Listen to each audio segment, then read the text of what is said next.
Hey, welcome back to another Montreal Canadiens Weekly Report with hockey coach Francis directly for the beautiful country of Thailand. One amazing great Sunday night, March 23rd, 2025. We're still in the mix, we're still in the race, and we're still in the playoff. That's what it's about the Montreal Canadiens. Hopefully, an amazing great weekend. And the Sunday night is all about one subject, one thing. It's all about the Montreal Canadiens. And that's going to do tonight. We're going to talk about what happening last week for the Montreal Canadiens. We're going to talk about what happening during the weekend. And of course, around the Montreal Canadiens, the news, the Montreal Canadiens prospect, the Laval Rocket, by the way. And then we're going to talk about what is coming for the Montreal Canadiens. Busy week. Montreal play 4 games next week, all on the road, start Tuesday night until Sunday. So we're going to preview the week of the Montreal Canadiens. And of course, we're going to see what's going on around the NHL. A couple of things happening. Now, it's not only on the Eastern Conference. We have a race on the playoff, but the Western Conference are also a big race in the playoff with the team Blues, the Flame, the Canucks, and the Utah team, the hockey club. We can call them the hockey club.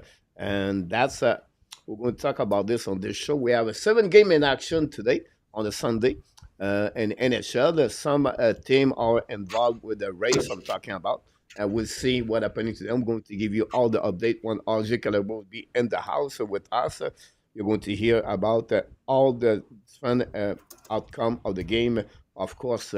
And finally, I want to mention to you tomorrow night, we're going to do the game. Islanders, Columbus Blue Jacket. We're going to cover the Islanders all week. Are you kidding me? No. We're going to see, for the rest of the season, when Montreal does not play, to give you a little bit more information about about other team, where they at. So we're going to follow Patrick Roy Monday night. Again, going to Blue Jacket. And then Wednesday night, also, we're going to follow that team. I think it's the Devils. I could be wrong. I cannot remember. Anyway, that's what we're going to get. And then Tuesday, Montreal play against the Blues at 8 o'clock p.m. So we're going to give you, of course, the play-by-play. And that's what we got. And the Sunday night, when we talk about weekly, we talk about not only myself here as a host, we have 2 great co-hosts, one in Toronto somewhere, one in Nova Scotia somewhere. And boy, always back the Sunday night. I'm talking about Mr. Enoch Tapp and Mr. Devin are in the house tonight. Hello, Coach. Hello, Devin. Hello, Hockey Nation. Welcome back. I'm still catching my breath from last night's game. Entertap told me last night after the game, he said his first comments were that he had to take a shower. After I was that game sweating that game out. Oh my God! What a turn of events! Always fun. It's always fun to see Montreal Canadiens right now. 3 games last week. We're going to talk about what happening during the week. We're going to review a little bit more each game. Then, of course, we're going to talk about the big game last night against the Colorado Avalanche. Up and down. And Montreal come back. We're going to give you a little bit number tonight. Why the transformation team, and they have reason behind that. Why where they are today? They have something behind the reason where they are tonight, right now, in the playoff of World Cup number 2 and the Eastern Conference. Like we do at the beginning of the show, we welcome everybody. Thanks, everybody. And we did another milestone yesterday. We raised a total of 9,000 subscribers at the Hockey Nation Live show. So that we want to thank all of you guys to be a part of the show. We reached another 200 likes game yesterday. And this channel, Montreal Canadiens, guys, is all about, honestly, the success of the team. More they become successful, but better is for the channel at the Hockey Nation. So that's simple. That's how it works. That's okay with me. And it's only another milestone. It's not about the numbers. It's about the quality people. And that's the most important thing as a co-host, and of course for the people in the chat. And that's the reason they are back in the house tonight. I'm talking about Mr. Never Ending Story back in the house. Thanks for everybody. I appreciate that, Mr. Never Ending. We have also Billy back in the house. LDP from Newfoundland. Talk about the Sabres. Of course, LDP. I don't want to hurt your feeling. I did not put any X on the Sabres. They start the season with the X, Mr. Ostap. I don't know why, but they put a X beside the team at the beginning of the season. We did not play a game, I know, but that's happening for the last 14 years. But we trust the Buffalo Sabres. I can wait to see what the Buffalo Sabres are going to do. They was really active during summer. They make a couple of changes. They want to have a better speed team. Talk about Rand McLeod, everything like that. Turn around to not be the great, solution for the Sabres. Will be running an interesting summer. How they going to fire the coach, fire the GM, trade some player like BRM? We'll see. But another team is going to be really active, I believe, during the summer. Like the Montreal Canadiens, by the way. We have Randy Walkman somehow, somewhere around Alberta. RJ Calabro, like I said, knocked the door tonight. Welcome back, RJ Calabro. Carrie Cornelier sit at home. So, you know what? I have a couple more hours talking about Montreal before I go to bed because I have to be ready at 6 a.m. on my UPS truck. On that one. Pizza knocked the door. Merci, Monsieur Pizza, d'être avec nous ce soir. Hopefully you were doing well. Tristan Fillon back in the house tonight. Tristan, hopefully an amazing, great weekend. We miss you, by the way, Tristan, yesterday. And Claude Richard sit in the couch in Ottawa, Mr. Top, dans la capitale du Canada.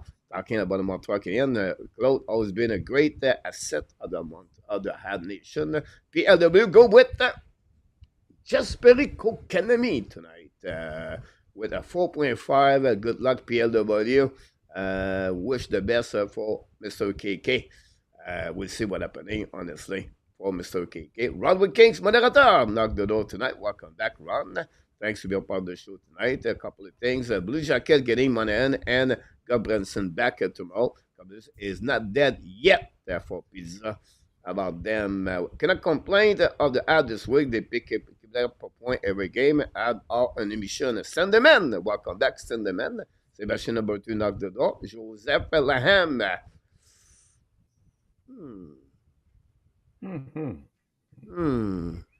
I don't know what is percentage of positivity, Mr. Notap, about his Devils. I don't know. If they're lucky, they built up some points.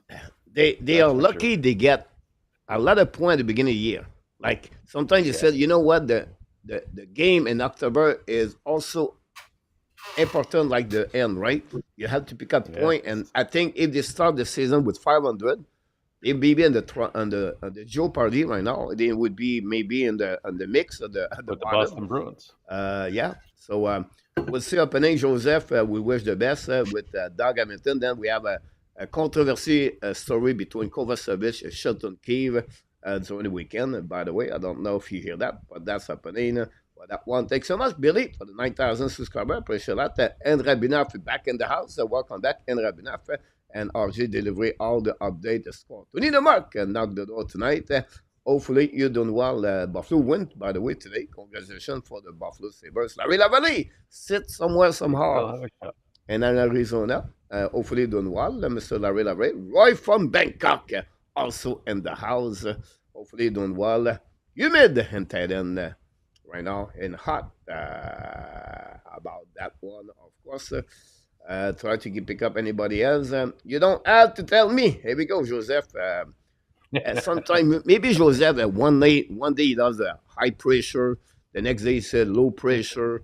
It's like it comes like a wave, right? The blood flow inside his body during the 3 hours when the Devils play Mr. Tap. We'll see what happens. Luc Fortin knocked the door. Welcome back. Injury adjustment will be okay. You need about that. A Kansas City Chiefs fan back in the house from Launceston, Australia. That's a great place to be. Couple of people from Australia and Thailand, Mr. Laptop.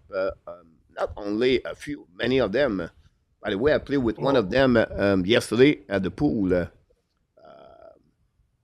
Female? Somewhere, just beside the Black Menu, Mr. Laptop. Just right there. It's like right there beside. It's called See It Again or something like that. So See It Again? See It Again. That's an appropriate name. See It Again, yeah. So put the money on the table. Anyway, that's another story for another time. And thanks for being part of the show tonight. We appreciate a lot. Thanks to be turned on. here on the great show of the weekly report for the Montreal Canadiens. And of course, when we talk about Montreal, the subject of the night, guys, here we go, the Formula One. And, it was the China race, Formula One this weekend. And the Montreal Canadiens are involved with that one of that. I put some X on Columbus, Detroit, and the Boston Bruins. And we focus more on the New York Islanders and the New York Rangers and the Montreal Canadiens. 13 games remaining for the season for the Montreal Canadiens and many of those teams. So, look, this is going to be a really interesting race until the end. The most important thing for the Montreal Canadiens, Mr. Tap, it's all about a event. It's all about meaningful game for the Montreal Canadiens. That's what we're looking for. That's what they are doing, Mr. Tap. And this, before we start the show, are you ready, everybody? Because this is what we like to do here at the Hockey Nation Show. We're going to be at the end of the overtime. And going to hit now the shootout, Mr. Tap, Florida and the Pittsburgh Penguins. But blanc, rouge, Canadien, Canadien. C'est dans notre sang, dans nos cœurs, notre tradition, notre honneur. Le Canadien, c'est tout, c'est une partie de nous. Bleu, blanc, rouge, le Canadien. Oh, Mr. Tap and Devin, this is what happening last night at the Bell Center. Montreal Canadiens come back with another deficit at the third period to tie the game 4-4 in Larson and the shootout. But what a great game for the Montreal Canadiens. Yes, I'm going to talk about the game, of course. But before that, we have a couple of news around the NHL. And start with that, I want to hear your comments about this. We follow the race of the great chase Alex Ovechkin. But I have something behind that for you guys. Ovechkin followed the biggest record of NHL, most goals in NHL history. It's a bit like, Mark McGuire or Sammy Sosa or Barry Bonds and baseball or LeBron James, everything like that. Of course, when we're going to get closer, that will create some kind of marketing in the NHL, right? You're going to see Gary Bettman, Wayne Gretzky, together in the plane and they go next destination to go to the next destination. And if you're going to make it this year, I don't know. But the point behind that, with the most goal in the NHL history, we don't know he's going to consist to play next year, whatever it is. This is really strange to me. Do you consider Alexei Ovechkin the greatest hockey player in the NHL history? Or Markov score again on the shootout? Unbelievable. Or it's maybe not on the top 5 or the top 10. Is it not? If you think about this, sit like 5 minutes and close your eyes thinking about all the goal he did. And he may be not at the top 10 player in NHL. And the history in NHL. Or is he? I don't know. So I would like to hear from you guys to give us what you think about this my subject of the night about Ovechkin. So, Devin, sit comfortably and Nova Scotia in the house. You're going to give us a bit more what you think about what I'm talking about, Alexei, great Ovechkin. Yeah, it's an interesting question. I think you're right. I don't think he's a top 10 player in NHL history, and I guess I'm trying to think why. And the first thing that immediately comes to my mind is because, he was, he's a little one-dimensional, I guess, a little bit, right? Like it's not just about scoring goals in the NHL, and the players that I would put in the top 10 of all time would have, sort of a more diverse, tool set, as far as, assists and, all around play. It's interesting. I mean, maybe he is just right around that top 10, but like when I think about other players, I can certainly rhyme off 10 other players that I would consider to be better than him pretty easily.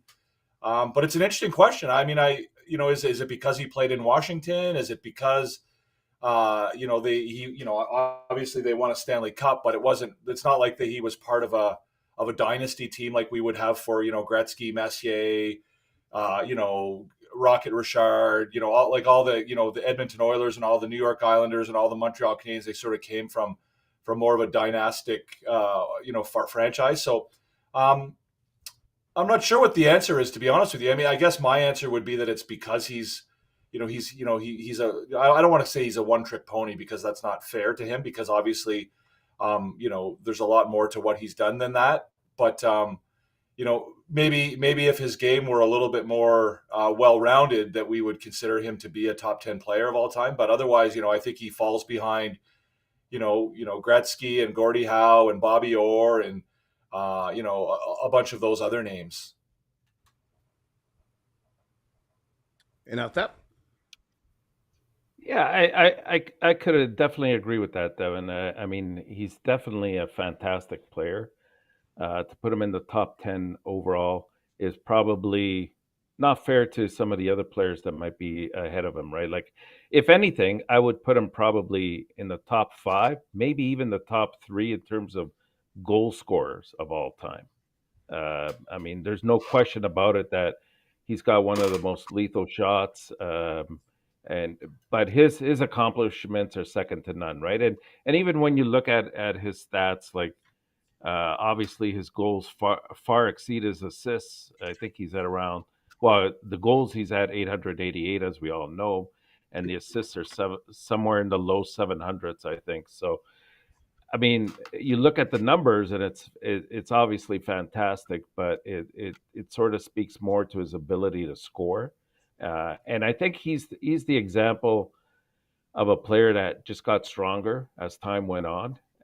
You would expect at his age for him to be slowing down, and he has a little bit, but he's still a force to be reckoned with. And I'll even go as far as to say, even if he breaks the record this year, I still think he comes back and tries to hit the 1,000, which he can do over a couple more years, because he keeps himself in fantastic shape, right? He might not get to it, but I think he's got that inner drive to want to not only break it, but shatter it as well, the record for the goals. So we'll see how it goes, but definitely a fantastic accomplishment. What an ending to a fantastic year this would be in many regards if he does it. So good luck to him in getting it done this year. Yeah, but do you take one Gretzky over Alexei Ovechkin? Gretzky over Ovechkin, yes. Yes. Do you take Mario Lemieux over Yes. Alexei Yes. Ovechkin? Bobby Orr, yes. Gordie Howe, yes. Keep going. Rocket You know what I mean? Richard, yes. Like Henry Rabinov, he said he disagree. Like, he's not one-dimensional player. I think he is. I think this guy is the player for me. And Gary said about his longevity of play in hockey, guys. But is it an hunter when you play hockey? I don't think so.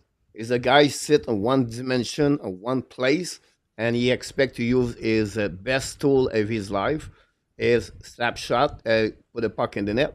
That's what he was built to do it as a hockey player, and he become an expert with that shot. But with 1,600 points in NHL, he is only plus 65 career-wise. Yeah. So defensively, he was not there. He has one-dimensional players. That's what he did.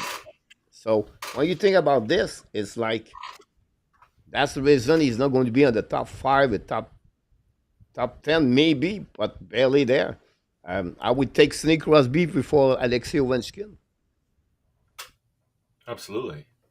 You know? Yeah. He's more. We're talking about complete hockey players when you talk about top 10 in the NHL, right? And so you have to look at the full portfolio. And that's why I tried to distinguish and say he's probably the top 3 goal scorers of all time. But in terms of being the complete player, very good, but not top 10. Close. Now, Enrabna said he has a lot of passing 50 seasons. So I look about this guy. He has 54 at 20. He has 54 at 23. He has at 24 at 25. Send 25 years old. He never reached he has never reached over 40 passes after that per season in Yeah, NHL. but even if we're talking about 50 assists, we're talking about Gretzky, who was getting 100 assists a year. We're comparing him to guys who had twice as many assists as that. It's not like like that's not even a comparison. I mean, I get that. I get that there might be an era adjustment to be made there to a degree, but like we're talking about Gretzky, we're talking about a guy who was getting 100, 125 assists, on a regular basis. It's not comparable. Like it's just not, it's not, again, it's not a slight against him, and it's not a suggestion that he's not a good hockey player. He's like Entertap says, he's one of the greatest goal scorers of all time, maybe the greatest goal scorer of all time. But he's just not. He doesn't bring the dimensions that are required for him to be considered as one of the greatest in the sport ever. It's just, he just doesn't have that. You're right about that. Again, it's not what the disrespect Ovechkin here. It was not the purpose about that. I was talking about the record, like you know what I mean? Like if you have the biggest record, like the most home run in baseball, everything like that, I think, or the more point in the NBA, or you recognize to be on the top of the top players of that league. And I don't see Ovechkin in that area. That's the reason behind the purpose of that. It's not a top of the event. If I ask you how many face-off he did in the last 2 seasons with the Capitals, like face-off, like winning, losing, whatever it is, how many times he did it? 0. No, I would say maybe 10. 10? Devin? Yeah, it's probably a low number. I'll say 5. But it's 3. 3. And he lost all 3. So I don't think he's going to be in the playoff as a center, Mr. Natap, at this season. No, not at all. But again, it was not, Ovechkin, guys. It was a question I got on the internet, and I think it was fascinating for me to see that. So a lot of people knocked the door. Steve G, welcome back. Steve G.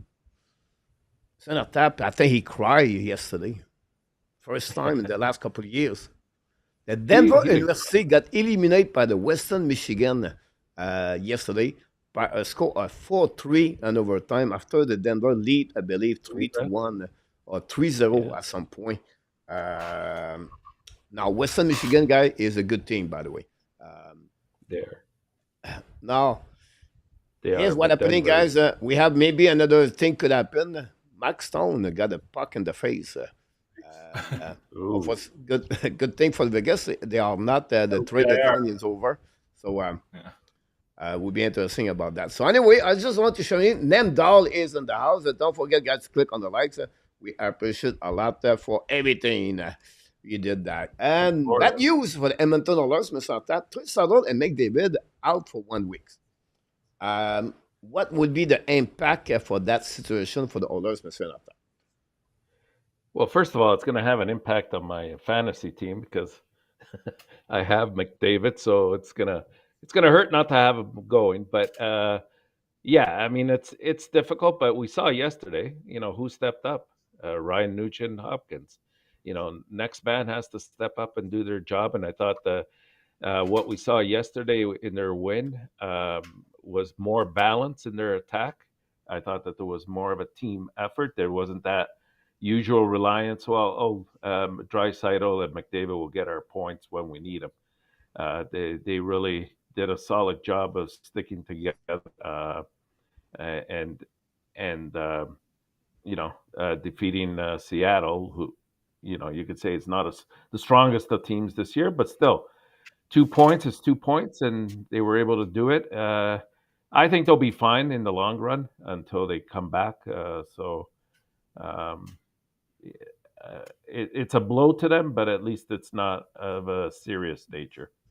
So we talk about 1 week, maybe 3-4 game. They still have 12 game to go, so maybe 8 at the end. They lead the Kings with 2 points, but the Kings have 2 game in hands.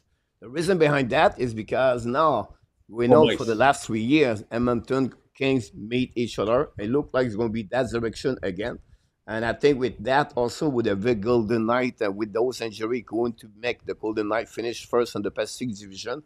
So the Kings would love to start at least the playoff at home and not on the road at Edmonton. So this is the impact behind that injury for both of them. But we'll see what could happen. And the next couple of weeks, we're going to follow up two injury for the Oilers. Mr. David, no, that one. Pat Maroon retired. Really great story about the Blues. Pat Maroon was born in the Blues in St. Louis, not with the Blues, but he was born in St. Louis, grew as a hockey player in that city, and he played in NHL, win the Stanley Cup with the Blues. He's always been, a Blues fan. His heart it will be a Blues jersey. And I know yesterday during the intermission he's going to be retired. And he finished with a fight, and he finished with some emotion from the bench of the Chicago Blackhawks. If you have a chance to watching, guys, the highlights of the game, but also the way he talked, as he have a great.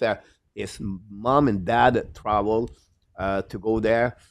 His brother, his family was there. His wife, kids, and as a family, they talk about the East. What Pat Maroon had to do to become a hockey player, and what's next.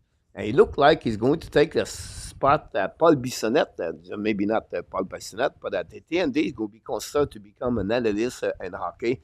They really believe he's have the personality to become that kind of player, so, that kind of the commander and NHL. So it will be interesting for Pat Maroon. But you talk about Pat Maroon, talk about physicality, big body, and then the winner of what, three Stanley Cup back to back to back, if I can recall it, the St. Louis Blues, then probably Tampa Bay, right?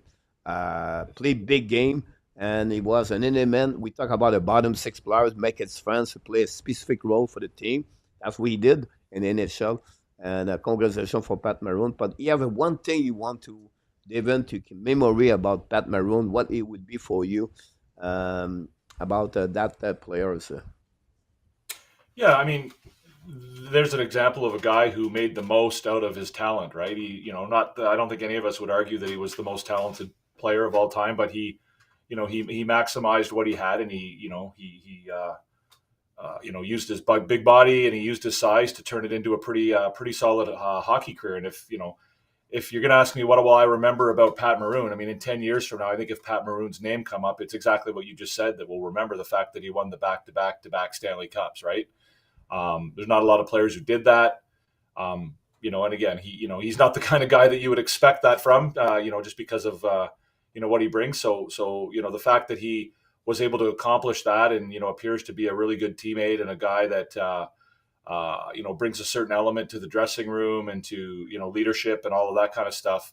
Again, it shows you that there's different aspects to being great hockey players, right? It's not just about scoring goals. It's not just about getting assists. It's not just about whatever. Like, there's different ways that you can contribute to a hockey team. And I think Pat Maroon is a great example of that. And, the additional story about him actually being a St. Louis native, winning the cup in St. Louis, and then, making his announcement that he was going to retire during a game in St. Louis. And as coach said, they gave him the first star, and it was very emotional and all that. And I think it's a great story. I mean, it's not a player that I've always loved, to be quite honest with you, as a fan of other teams, but maybe that's an indication that he was pretty good at his job as well.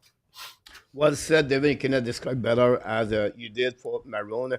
Look, 14 years in NHL, 840 game, 320 points. But the most important thing, guys, 1,584 hits in NHL for Maroon. So that gave him about, approximately, a 155 hit per season for him. So great players for a special role. And I think for me, like you said, I think when you become a great asset as a teammate, right, as a good for the other you players, your teammate, that's the most important thing for me. And he did it for many years in different teams. So congratulations for Pat Maroon. We have a few people knock the door. ODR is in the house. Welcome back, everybody. Don't forget, guys, to click on the like. If you don't mind, that'd be great. And we're now going to move on for the and in Montreal Canadiens. A day off, another day off for Montreal. Nobody was at the Bell Center area. But goalie is back soon for the Montreal Canadiens. It was my question of the day yesterday.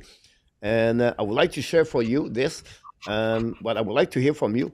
And after, if Caden Cooley is ready tomorrow, but honestly, he's not going to play tomorrow, but if he's going to be ready, whatever we are, 3 games to go, 4 games to go, 5 games to go. With what's going on with the defensive for Montreal Canadiens, third pairing, second pairing, first pairing, the 6 defensemen play pretty decent hockey game the last couple of weeks. And Cody is ready, knock the door, open the door, go in the locker room, sit in the locker room, and now you look around, say, okay, who do you remove, Mr. Natap? Or do you put goalie in the healthy scratch? No, you don't put him in the healthy scratch. I mean, you probably bring him in cautiously, I would say. Actually, we were talking about this yesterday with Devin as well. It's not an easy solution, and you know what? Those are the good problems to have as an organization, because everybody is contributing something different to the team. And right now, the defensive core, for the most part, I know they still make some mistakes here and there, but for the most part, they're really stepping up, and that's what is helping to propel this. This run that they're on. As far as I'm concerned, you know, if you're going to look at the logistics of it and technically who should come out, and I would have to I wouldn't touch Struble because I think he's gotten to a point where his confidence is just oozing right now, and he's making very few mistakes and is helping the team tremendously. So it wouldn't be him. You definitely don't with Arbor Jackeye as well. So that brings it down to Savard. And as much as he's a good situationally, like penalty killing, and he's reliable in other ways. Like you can tell on most nights, he cannot play more than 12 minutes is really pushing it for him.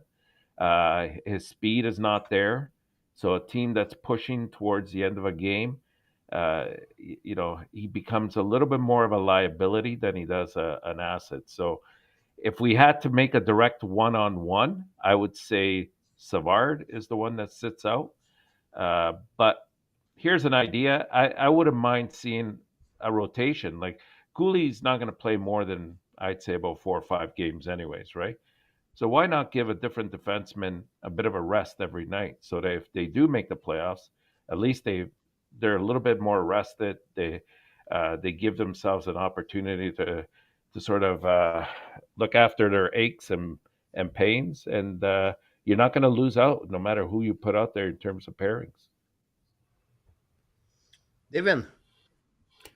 Yeah, I mean, like Entertap said, we had a long talk about it on my show last night, and honestly, I still don't really have a good answer. I agree with everything you said, Entertap. I think obviously Struble. There's 100 reasons why Struble shouldn't come out of the lineup. I think there's reasons why David Savard shouldn't come out of the lineup, right? Like Struble and Hudson have turned into a very, very, very good defensive pairing.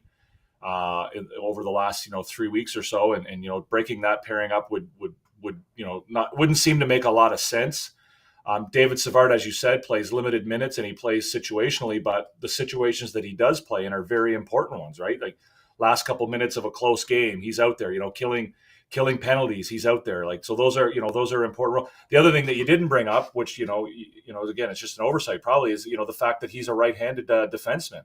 And if you take him out of the lineup, then all of a sudden you've got a real imbalance from right-handed to left-handed defensemen on the Canadiens' defensive core. And so I think that what you're suggesting with a rotation might be the best option. It very well could be the best way to go, where they rotate those 3 guys or whatever. If you do take Savard out of the lineup, then Gouli has to play on his offside more than likely. He's going to have to carry the load for those situations that David Savard has been carrying the load for. You know what I mean? He's going to have to be that guy who goes out there in the last minute of games and lays out his body and blocks 5 shots in the last 2 minutes and does all of that stuff. And he's going to have to do it on his offside, unfortunately, because of the dynamic of the left and right-handed shot defenseman on this team. So I honestly don't have a good answer for it, to be clear with you. I mean, I think Struble has done more than enough to earn his spot. I don't think I've heard some people say that Jackeye should be the odd man out. I don't think that's fair either. So I just don't. I really don't. And again, it's a great problem to have, and maybe it's a bit of of a precursor to some of the decisions that this management is going to have to make over the next number of months. Right, they're going to have to make a lot of decisions like this, at training camp next year. What if Reinbacher has to come in the lineup? Well, then who go? Like, it's the numbers are going to start to get to the point where these types of decisions are going to become commonplace, and they're going to have to make important decisions about who to keep and who not to keep, and whether you can send guys down to Laval or whether you have to get them out of the organization completely, whether it's through a trade or another way. So maybe this will be good practice for them to figure it out. I don't think there's any sense in getting any of those three guys out of the organization, obviously. But it will be interesting to see how they respond and how they handle it. But I'm still, despite the fact that I've been thinking about it for quite some time, and we've had a couple discussions about it now, I still really don't have an answer to, one, what I think they'll do, or two, what I would do if I were in their shoes. So it'll be fun. It'll be interesting to see and fun to watch how they handle it, and we'll see in the next few days. Great comments, everybody, for that one. The next one is on tap. Montreal Canadiens, even the middle of the season over. The regular season, the KHL complete yesterday. And what's next? But Montreal Canadiens, even the middle, is going to play on the playoff against the Dynamo Moscow, round number 1. And they're going to play starting March 27, March 29 at 12:30 p.m. Eastern Time. We don't know what it will be the roster. We don't know what line he's going to play. And we have to wait until Rantenberg take all those decision about Demidov and his roster. Kuznetsov returning. And right away, Boston scored the first goal of the game at 19 seconds, guys, against the Kings. So not a good start for the Kings, honestly. Ron said, wait a minute, what's going on here? But the Kings are 14-0 at home for them recently. We're really interested in what happened with Demidov. I'm going to talk about Montreal again, guys, the prospect for Montreal approximately at the end of the show. So stay tuned about Demidov. And we're going to give you what happened with Demidov the last couple of weeks and what's the reason behind that and what your expectation, how you feel about Demidov. But I want to move into the recap game. But before that, I want to tell you something. Turn out that. Jonathan Drouin, 33 points and 38 games. Jonathan Drouin played 22 minutes against the Montreal Canadiens. Jonathan Drouin have 18 minutes per game, with a cutout Avalanche. Betnard trusts Jonathan Drouin. The Montreal Canadiens fans, the Canadian fans, did not like Jonathan Drouin. Jonathan Drouin, at this moment, and the race for the Montreal Canadiens as second-line players could be a good or bad, or honestly, Drouin did not do well. But why Drouin do well in Colorado, and why the Montreal Canadiens did not give those kind of opportunity, or why did not trust him more, is record with the Montreal Canadiens. If you think about this, Mr. Tap, and Montreal, he has 23 points and 44 games. He has 20 points and 34 games. He has, honestly, his last season before he got traded, he has 29 points and 59 games.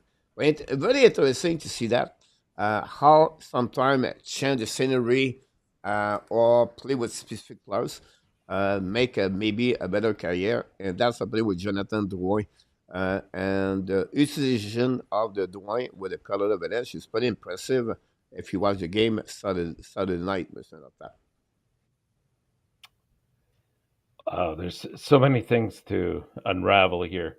I think the biggest thing when he was with Montreal was sort of the expectation, given what we gave up for him, right? I think that once that bar was set and we knew it was Sergachev, then there was the expectation that he'd come in and he'd be a perennial minimum point per game kind of player. But he was not, right? And for many different reasons. Not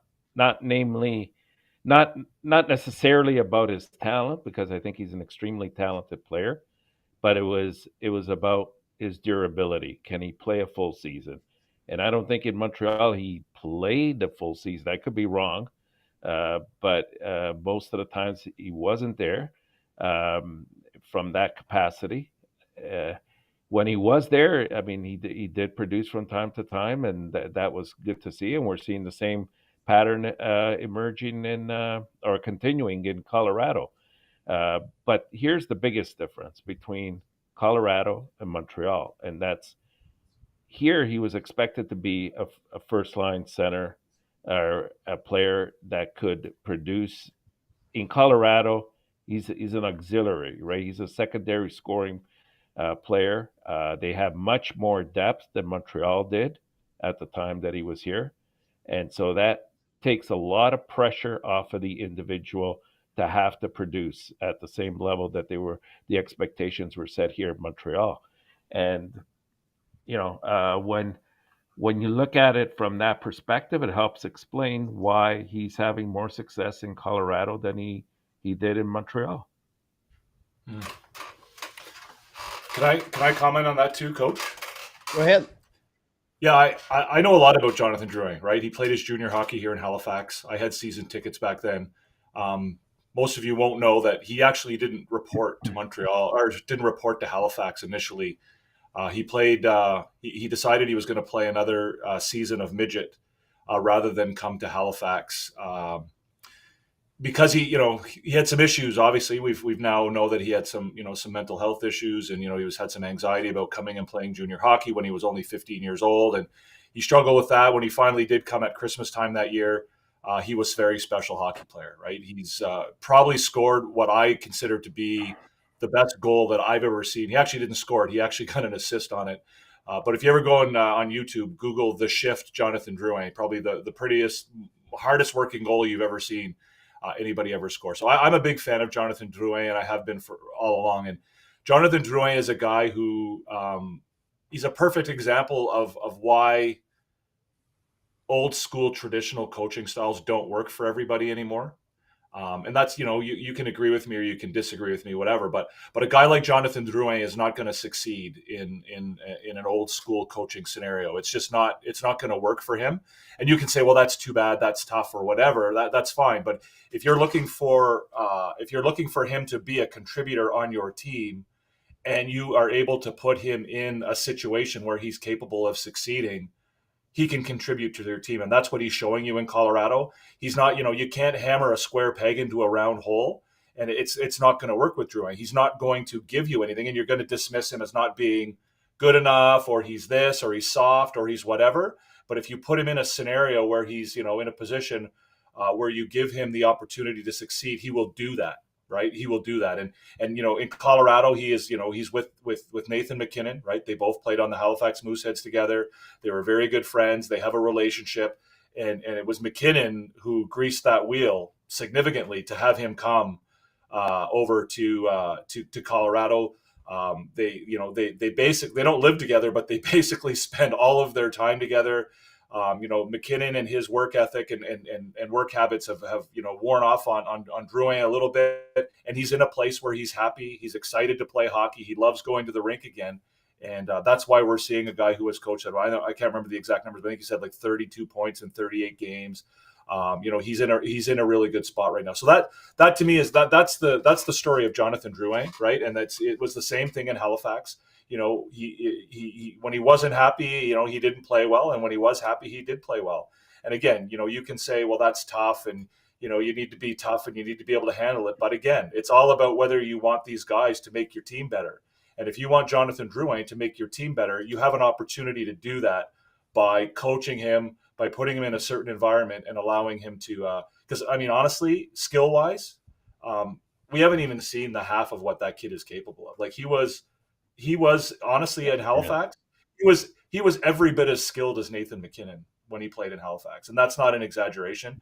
MacKinnon had more strength and physicality and all that stuff, but like just pure skill and hands.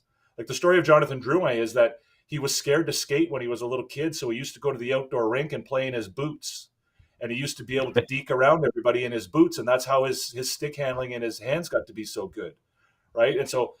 Again, I'm always going to be a Jonathan Drouin fan, regardless of how things went when he was in Montreal. I know what he's capable of. I know what kind of kid he is because I've seen that too.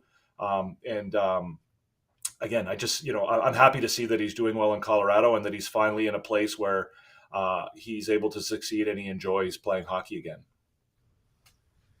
Well Yeah, said, David. exactly. Glad you sharing that. That's the story about Jonathan Drouin also in our time. We have a couple of people knock the door. James from Calgary, first time in the house. Welcome in the house from James. Big fans of the Flame and the Tampa Bay Lightning. So it's interesting to see that. Look like in our top, everybody live in Alberta have two teams. Randy the Flame, the Leaf. Uh, you know, IK like the Oilers, the They need Hurricane. they need And a then they need a backup plan. they have a backup plan. So Constant GN, maybe. I don't know the last part, but welcome. First time in the house, Mr. Tap. So we welcome also Constant. Welcome. We Welcome. welcome all of you. First time of the Hockey Nation show for the Montreal Canadiens. Don't forget, please, to click on the like and subscribe to the Hockey Nation show. People like you make a big friends. Don't hesitate to sharing your knowledge about hockey. And it's time now to talk about recap game. I'm talking last but score 5-4 and the shootout yesterday. And it was a great game overall, but not maybe at the first 10 minutes of the game. I give it a bit more a resume of the game. I'm missing a couple of pieces of the puzzle. I'm sure you guys are going to give us what do you think about the game overall. But second key score is 2 goals, 15-16 of the season. Well, back-to-back goal. First, second goal of the year. Dvorak tied the game is 9 goals of the year. Dvorak is really hot in the last couple of weeks. Lenny Newhook duo. We find some kind of chemistry on that line, the second line. And yesterday, Gallagher Anderson continues to deliver great hockey with Dvorak. For that, let's four line is this what it is. Turn around that game, I believe, is a 5-6-3 for the Montreal Canadiens. 1 minute, 3 seconds, 2-man advantage. Montreal have only one shot on the net. And Mountain were good, but not enough on that W. All the color advantage against Montreal Canadiens. So, the Sunday night, we talk always about the game the Saturday, not always about the week. So, Mr. Natak, we're going to be first one talking about the Montreal Canadiens, the game. And what do you see during that game? What pay you attention? And what Montreal, how you feel about this game for the Montreal Canadiens? Well, Coach, as we opened up the show, and I was mentioning, it was an exciting game from many perspectives, right? It was truly a roller coaster, not just on the score sheet, but also emotionally, right? Because it was frustrating through the first, I'd say, period and a half, maybe even 2 full periods, because you saw what a good, solid team Colorado is. They're very strong down in the middle now. The changes that they've made, they're slowly starting to gel together at the right time as they head into the playoffs. And there's no question that this is going to be a team that's going to contend for the Stanley Cup in my eyes. However, we saw, on the other hand, a team in Montreal that is never giving up, right? Like they're always giving their utmost. They're you look at their last, I'd say, one of the stats I saw this morning is since February 5th, the games that they have lost, they have not lost by more than a point. And almost half of those have been either in overtime or in a shootout that they've lost by a point. So in my eyes, yesterday, given the fashion in which they came back, even though it had the same result as the Islander game where they lost in overtime, I would say this was a point gained for Montreal rather than a point lost. I thought that they knew exactly what they needed to do, and once they were riding the high, like I was surprised that they didn't end it in regular time. They were just all over Colorado. They were beating them to the puck. They were winning the battles in the corners. Guys like Anderson and Gallagher and Dvorak. I thought that they set the tone in that third period as well, and were constantly visible and creating something, right? And the defense chipped in as well.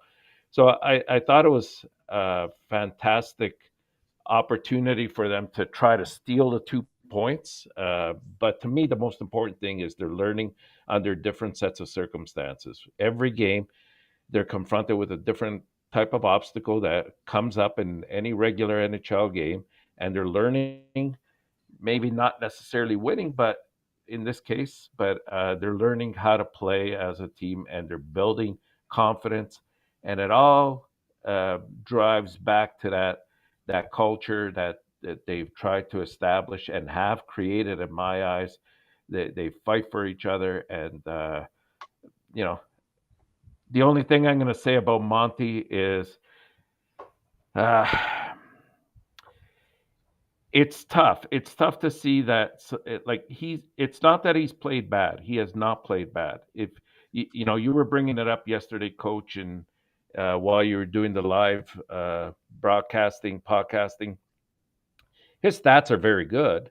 If you look at it as a complete line, but here's the thing: Monty has never played this amount of games that he has been playing this year, right? And my question is, you know, why do they keep dragging him back into the fight at such an alarming high rate, right? Like, I think ever since the Four Nations, he's kind of hit a bit of a brick wall in terms of, you know, not achieving his best. Like it or not, there in the last 2-3 games, he's allowed a couple goals that, you know, quite honestly, he should have had. But then he turns around and he'll keep you in the game other times and make some fantastic saves. Like yesterday, especially in the overtime, he made a couple of great saves. I saw the glove saves that he was making even in the Islander game. So it's not about him not being good enough. It's this this player has never played this amount of games. So why not bring in your backup to help that situation out a little bit? That's where you have to give the guy a bit of a rest mentally, right? It's not physically, it's mental. He's got to be able to sort of get that rest so that he's working at his optimum level. Devin. Yeah, I mean, for me, the game last night was about the Canadiens finally figuring out that they could compete with the Colorado Avalanche. I think early in the game, it looked to me like they were kind of intimidated or overly impressed by Colorado and their play. Right, they kind of were standing back and reacting to Colorado and trying to, you know, respond to what Colorado was doing. And then when they finally figured out that they could be the ones who could, you know, carry the play and take it to Colorado, that's when the game kind of changed. I think the first period they looked kind of hesitant. They were kind of like, they get the puck on their stick, and instead of shooting right away, they would kind of hold it for a second or two. And they just didn't look like the team that they looked like earlier, you know, over the last few weeks, where they would go and play their game and force the other team to respond to them. To me, that was the difference. And maybe it was a situation where, you know, in the third period, they just said, who cares anymore? Like, we got nothing to lose and we're just going to go out and put it all on the line. Maybe that's what happened. But again, I think that was a good lesson for them if they learned it, that, you know, they can play with anybody in the league. I mean, Colorado, I think, would certainly be one of the favorites to win the Stanley Cup and one of the top teams in the league. And so the fact that they were able to do that, you know, have a third period like they did, certainly, you know, would be encouraging for them, you would hope. I thought the second line yesterday was really quite impressive. I thought they had one of their better games of recent times, certainly, you know, since they were, you know, Roy, Newhook, and Laine as the second line. I thought it was one of their best games together as a group.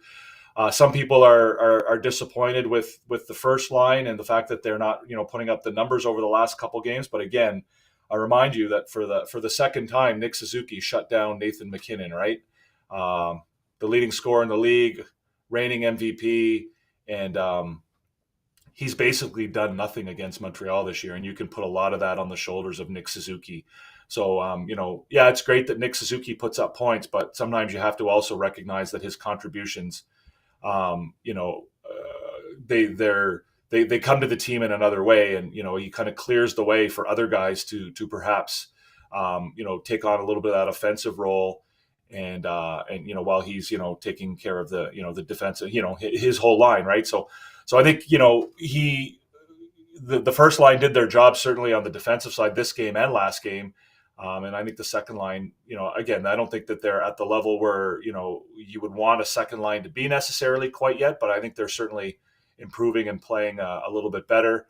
As far as Montembeault goes, I mean, I don't know. I mean, I get it. Maybe his numbers aren't as flashy as everybody would want them to be, but the guy hasn't lost a game in regulation since February the 9th, right? Like he's again, he doesn't have a hellebuck save percentage. He doesn't, he's not going to, stand on his head and win games on his own or whatever. But for the most part, he does, give the team an opportunity to win on most nights. Yes, he lets in a goal here and there that, you would argue he probably should save, but most goalies do, right? Most goalies do let in a goal here and there that they would rather have back or what have you. Like, Connor Hellebuck, the best goalies in the league, they don't allow only goals. They don't only allow highlight goals, right? They they all allow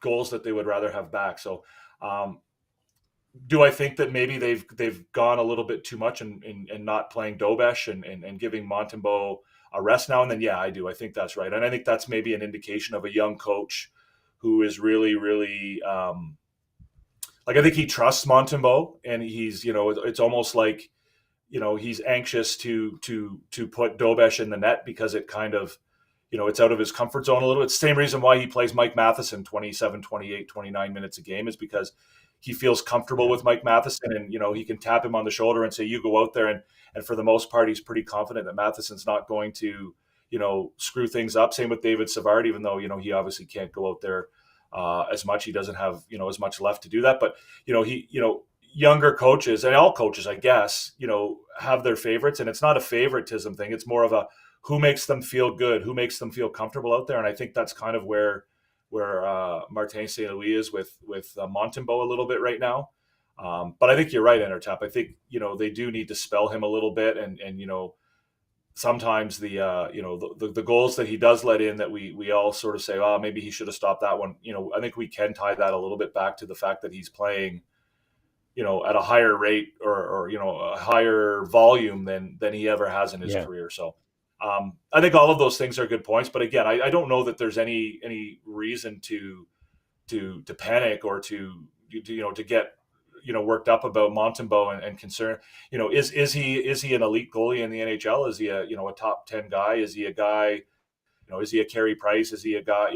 But no, he's not. But you don't need guys like that necessarily to win, right? Like Colorado won without a goalie like that. Vegas won without a goalie like that. You don't have to have a top 3 goalie in the league to win the Stanley Cup. So, is he a placeholder for Jacob Fowler? Maybe. Is he a placeholder for somebody else? Maybe. But for now, I think the Canadiens are fine with. I mean, look what they've accomplished this year on Samuel Montembeault's shoulders, right? They're in a playoff spot when nobody expected them to be there. They're playing meaningful games in March when nobody expected them to be there, and they're doing that all with Samuel Montembeault as their number one goalie. Great comments, guys, about your review of the game between the Colorado Avalanche and the Montreal Canadiens yesterday. Good game overall. We get out with 1 point. We have to see the half full glass again for the Montreal Canadiens. Another bounce back of the third period. There's 3 games they did this week, and with the deficit at the beginning of the third period, they come back, and not only by 1 goal, not only by 2 goals, but 3 goals. And they scored 3 goals in the period of 5 minutes. So this is a team that believe in themselves. This is a team that have a really great mindset, and they continue to play meaningful game. So whatever happening for the next 13 game, Montreal have a successful year on my view because of all the meaningful game they play in the month of March and April. This is good for the long term for the Montreal Canadiens. Yesterday, they got an avalanche storm at the beginning of the game. And it was good to see the way they was not panicking. Whatever the everything was coming very fast of them, and they still stay in the game. with the third goal, lead by 3, and then many fans we thought were going to be over, but no. 20 seconds later, a goal of Sekeski gave back the deficit by 2 goals for Montreal Canadiens. Then they come back at the third period. Avalanche does the same thing, another goal early in the period, 4-1. I'll be honest with you, 99% people in the chat was said this is over, and that's it. But no, they find a way to come back, and Montembeault make a big save at the right time to keep the Montreal in the game. And then you have a Sekeski, Roy Sekeski, and Drouin came back with 3 goals. And honestly, that game could be another game where the Montreal could win on the overtime, on a shootout. And the controversy of the Christian Dvorak selection of the overtime or the shootout make a couple of fans upset about that.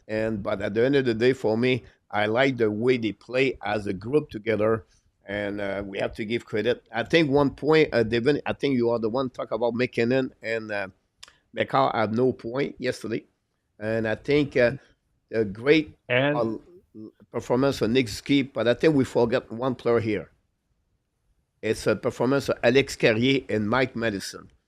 They was constantly on the ice when McKinnon was on the ice yesterday, and that's the reason why they shut down that line is the performance of that duo pairing for the Montreal Canadiens. So great again for Montreal. Yes, we would love to have 2 points yesterday. Yes, we would love to have 2 points Thursday against the Islanders. Yes, we leave point on the table, but this is a part of the NHL game. And look, this is going to be interesting for the next 13 games. Montreal is approximately 40% to make the playoff, but they have everything on their hands. They don't need to figure out if Islanders win or the Rangers win or any other team. If they they're in continue the to play driver's that seat. level, they can make the playoff at the end. So will be interesting about that. John Huet is in the house. Welcome back. Frankie knocked the door. Welcome back also. TH was also here. Why we not see great goal tenders emerging from Quebec these days, Billy? Um, you know what, Billy? I'll be honest with you. It's not only in Quebec, it's in It's in Canada Canada. overall, Billy. Yeah. And we can talk about this all night long. You can blame the way uh, they did not focus on the goalie situation, and you can complain also.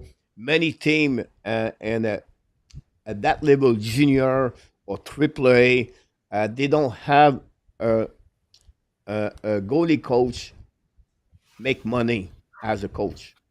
So it's more about volunteering, and that's not good. I think the Canada, Team Canada, or whatever it is, I don't have the right solution anyway, but I'll just give you an example, right?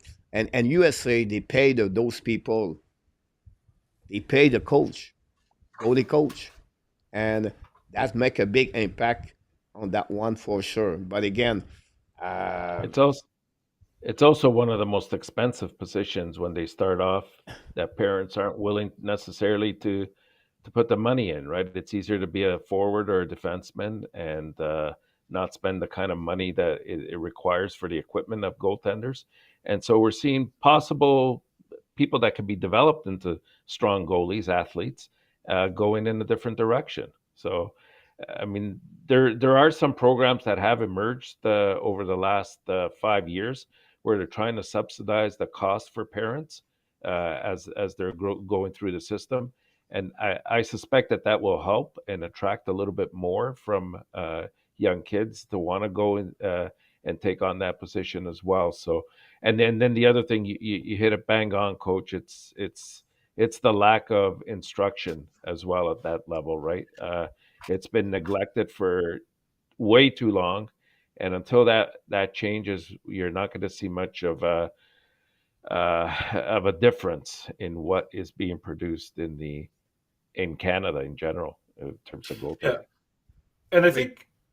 I think that if coach goaltending is almost a bit of an afterthought in minor hockey now too, right? It's not like kids are. It's almost like, oh well, oh, this kid will play nets or that kid will play. Unless you're playing at the highest levels or until you're sort of in at least peewee or bantam, you're not really like kids don't join hockey to be goalies. It's almost like they join hockey and then they kind of fall into being a goalie instead of and I don't know what it would have been like back in the older days, like back in the days of, Martin Brodeur and Patrick Roy and, Roberto Luongo. But it's just like I don't have kids, but a lot of my friends have kids who are playing, minor hockey. And it just seems like, a lot of the teams have they have rotating goalies, right? Like the parents don't want to take on the responsibility of having a kid who's a goalie. And so it's like, you're playing, Adam or whatever they call it now. They don't call them by names, so U7 or U9 or whatever it is. And they don't even have a goalie. They don't have a dedicated goalie. Like one kid plays goalie for a week and then another kid plays goalie for a week. And it's just, it just doesn't seem like there's a commitment to developing goaltenders anymore. And I'm not sure why that is, but I think everybody's bringing, the price of the equipment, all that stuff, I think is all plays into it. Thanks for both of you about that. I just want to mention for people, in our top one, you've been, your top of your career, or when you grow as a goaltender, the equipment was really cheap because you use the DR equipment, if I can recall it, a Cooper. Is it the reality? Is Luciano mentioned this in the chat, so I don't know what's going on here. But Luciano's lost again. Okay, so it's that's. You did not use the true equipment, Mr. Natap.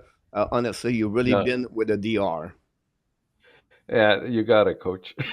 Okay. So I was on the reason. That's the reason. But Devin, time to give us your stood out player, your obscure and at the office of the game between Colorado and the Montreal Canadiens yesterday. Wow. Okay. I'll go obscure first. And I'm going to say Alex Newhook. I think Alex Newhook has been playing well lately. He's obviously a little snake bitten. He's not putting the puck in the net, but I think he is playing well. His game looks a lot better. Obviously, the numbers would help a little bit, him getting the puck in the net here and there. He could benefit from that. I thought the second line did play pretty well altogether. Joshua Roy also probably would be a pretty good pick for obscure as well, either of those two guys. Stood out last night. I don't know. I hate being the obvious guy, but I think I'll say Juraj Slafkovsky. Obviously, he had a good game. He had scored 2 goals. I hate to be the guy who picks guys, because they scored goals. Because he had a good game yesterday. Yeah, he played well, and it was beyond just the goals, right? He was winning battles on the boards. I mean, that second goal that he scored. I mean, it was like that's what you want to see. That's the Juraj Slafkovsky that you want to see, right? If you could take a picture or a 10-second video of what Juraj Slafkovsky needs to be for him to be the best version of himself, that's it, right? He's battling guys on the boards. He's winning the battle. He's taking the puck out of there. He's going hard to the net, and he's taking his shot, which again we know that he was hesitant to take his shot this year. He didn't hesitate at all and fired a really nice shot past the goaltender. The first goal, what did he do? He went to the net, right? That's something he hadn't been doing earlier in the year.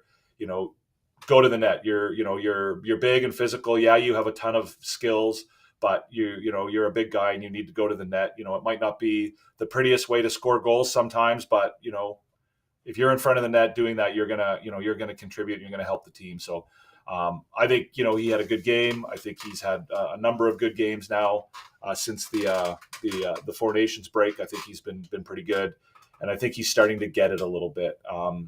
Hopefully, it's more permanent now. Like we thought he got it last year in the second half of the season, and then the first half of the season he kind of struggled again. Hopefully, this is he won't have to go through that again. So.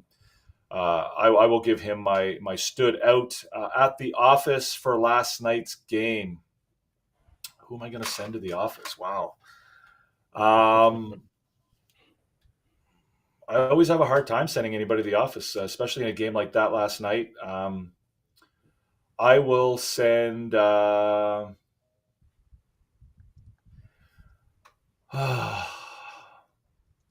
Geez, you don't have to. You don't have to, by the way. Yeah, I mean, there's nobody to really send it. I mean, maybe Heineman kind of just didn't. Yeah, nobody said that. Yeah, not because he played badly. Oh, somebody said that. I wasn't copying, honestly. I promise. Oh, he did too. I see it there now. not because I thought he played badly, but just because I didn't really notice him. In a game like that last night, that's a game where he can contribute with his physical play and what have you. So I guess reluctantly, I'll send him to the office. I know there's going to be a lot of people that will say Montembeault, and I don't want to feed into that narrative because I don't think he played as badly as it's being made out by some people. So I'll say Montembeault, or sorry, I'll say Heineman. So stood out is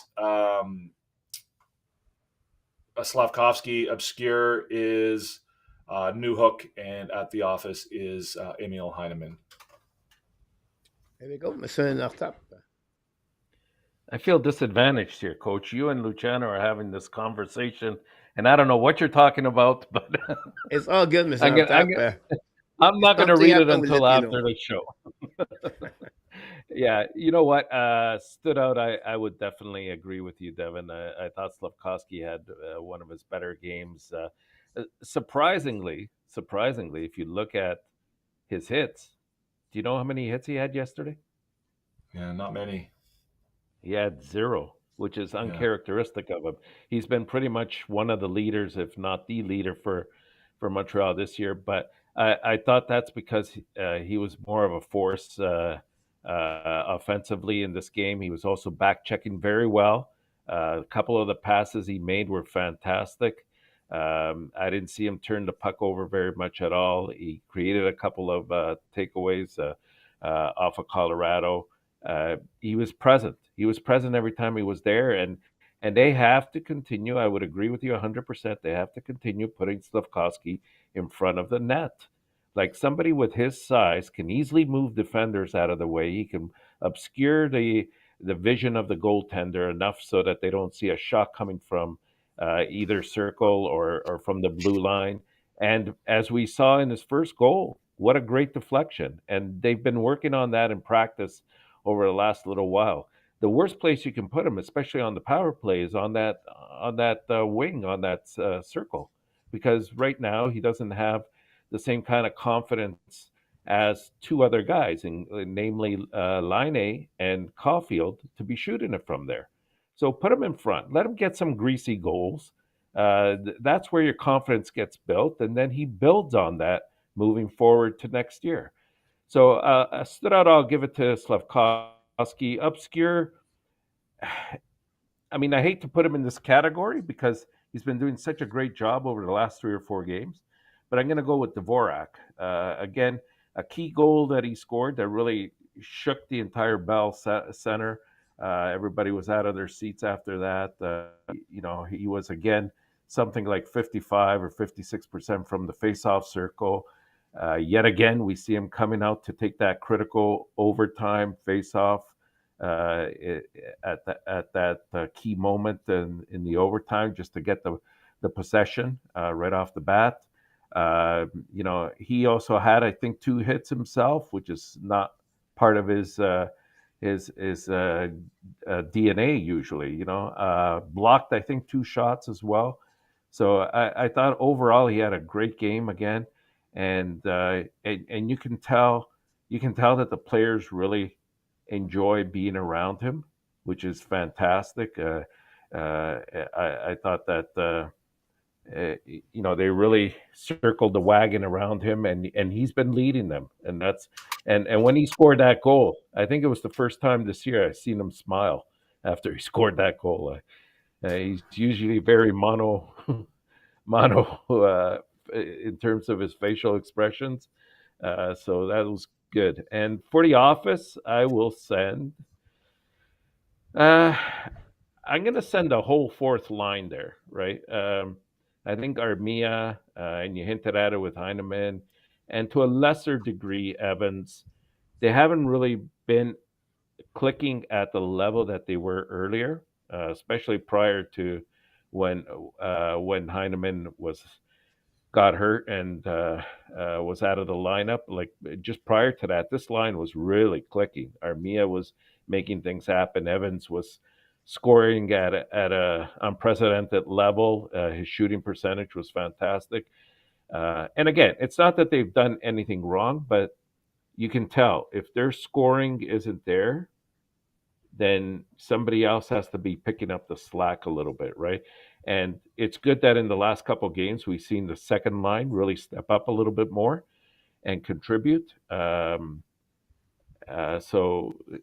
that's good news. But now that fourth line has to be reminded that they have to be a little bit more opportunistic. There you go, And Mr. it's Alta. about There you go. Thanks a lot when you come back. So that's good. You freeze for about 30, 20, 10 seconds, Mr. Alta. But sorry. it's all good. So the fourth line I'll send to the office. All right, stood out. Honestly, it's Sakaski have a 2 goal. That's the game. Christian Levarek have 1 goal for the Montreal Canadiens yesterday. It's easy to give the stood out at the players have point, right? It's almost like an automatic when you go with the stood out on that one.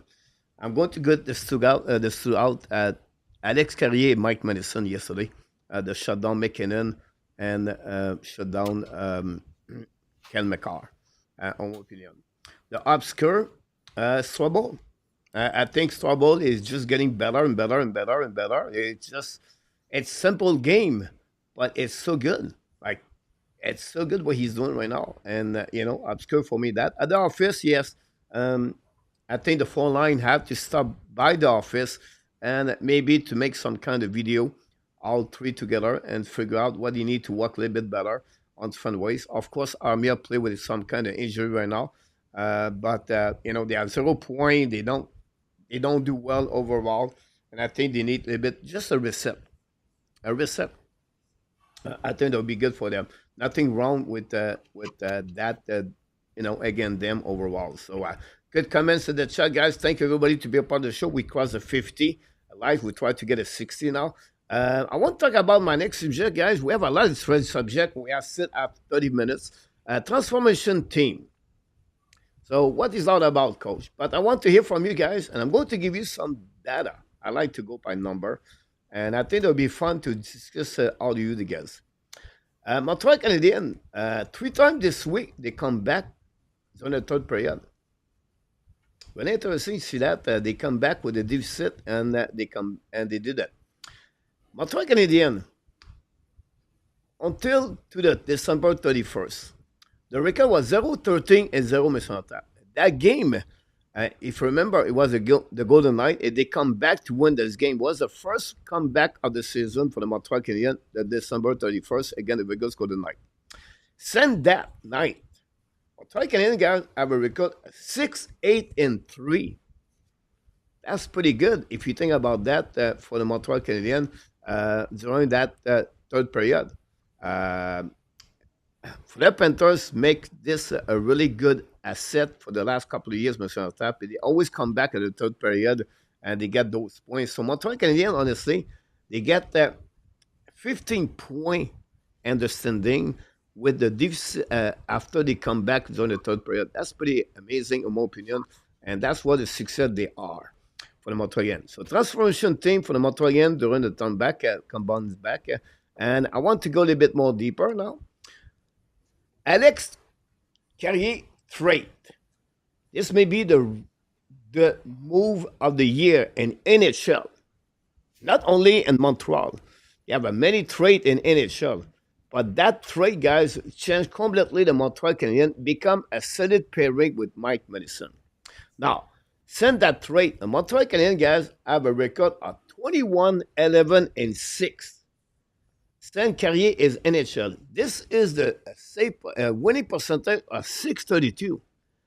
This is the 5th best record in NHL since Alex Carrier came with the Montreal Canadiens. He stabilized, honestly, the right side of the Montreal Canadiens.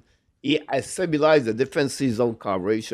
He make a very big, huge impact for the Montreal Canadiens. So very interesting what's happening, guys, about this.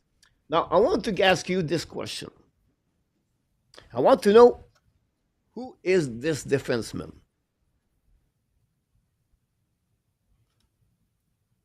Play again McKinnon, Suzla, Barkov, Peterson, Kadri, and McDavid. They have where he was on the ice. The goal for is +4 versus the goal differential of goal again is 0. The X goal for guys 64, 53, 25 against Barkov, 17 Peterson, and 19 Kadri, and 49 against McDavid. But still, the CF percentage, guys, 55, 43, 32, 15, 50, 27. Who is this defenseman? And you don't have to tell me the first one. You just give me a name at the same time or whatever it is. Who do you think had those kind of number and play solid minute for the Montreal Canadiens? I would guess Caden Gooley. Devin? I'm not Now going to guess. pay attention about that. In our tap, Cooley was hurt. So he did not play against Peterson, Kadri, McDavid, Pargav, Souza, and McKinnon. Well, McDavid he did. No, he did not. It was the game 3-2. The first time he did. The first time he did. Yeah. I see what you're saying. This is not going back to the whole year. Yeah. In that time interval. So yeah, it would probably have to be Carrier.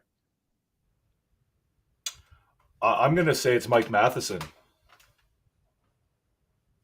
Mike Matheson. And our tap, agree or disagree? I think it's Carrier, Alex Carrier. It's Mike Matheson, Mr. Our tap got those numbers, guys. It's really one my point behind that in our tap, and I want to share it with you is because Mike Matheson play a ton of great minutes for the Montreal, and we only see him in the past like a turnover machine, gave away puck return and that. But Mike Matheson accept his new role with the Montreal Canadiens. Mike Matheson see Lennartson change completely the game for the Montreal Canadiens, and Mike Matheson accept to play more defensively and play a little bit like Josh Anderson understood now to get a better year, a better longevity in the NHL. He need to accept to play maybe on PK return that. This is what Mike Matheson does with Alex Carrier guys together. That's shocking to see those numbers. Mike Matheson for many years did have zero defensive zone coverage. Look, he got kicked out of the Florida Panthers because all his risk management, bad decision he was doing. He did not understood. And Martin St. Louis and of course Steven Rabida helped Mike Matheson to become a little bit more a complete defenseman. Now, he's not going to win the Norris Trophy right here.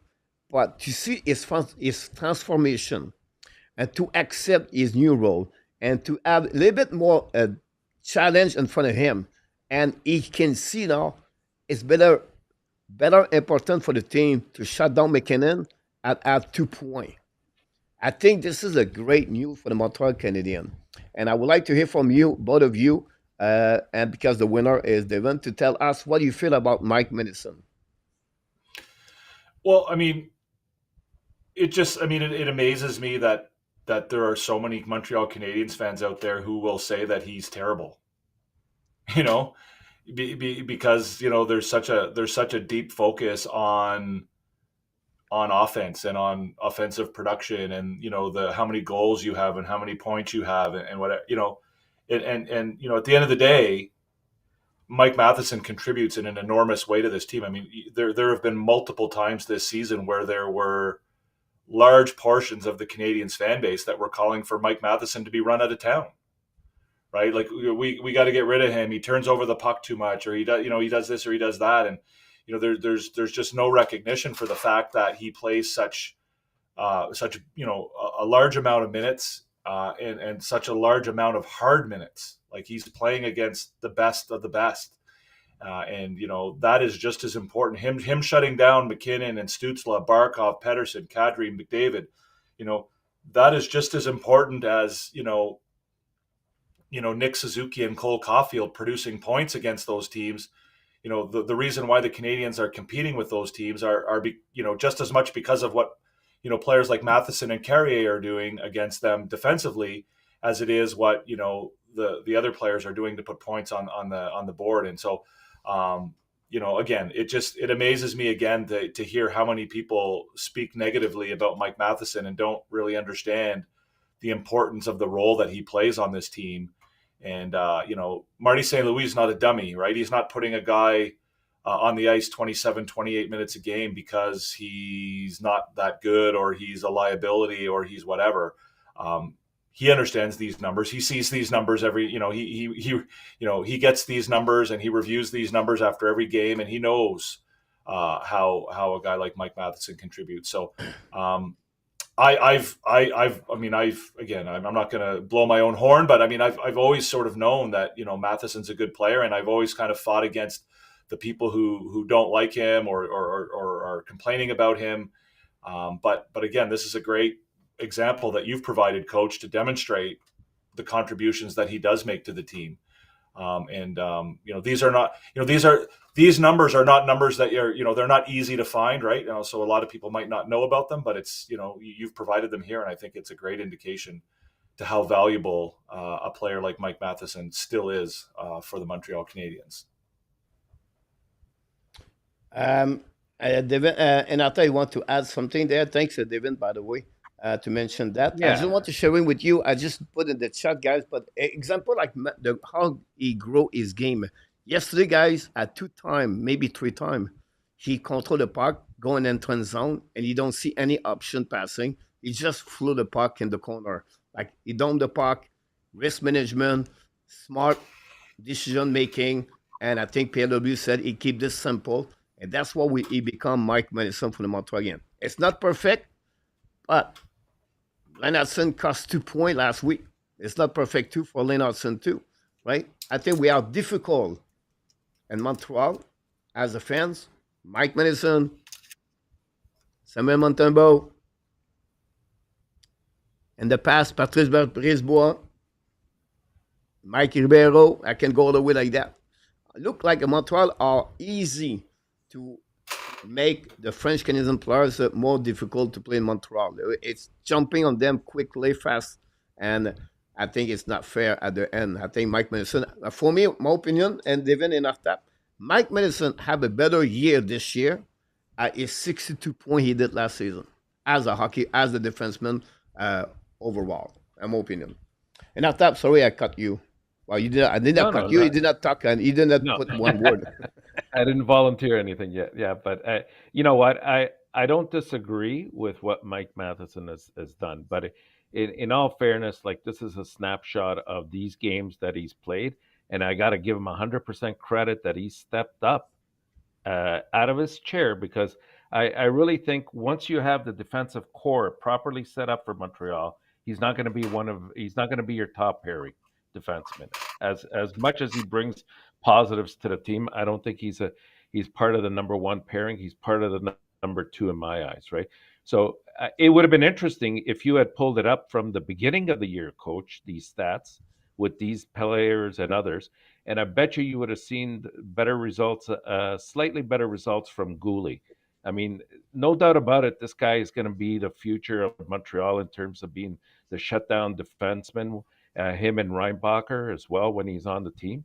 And they're going to be both forces to be reckoned with.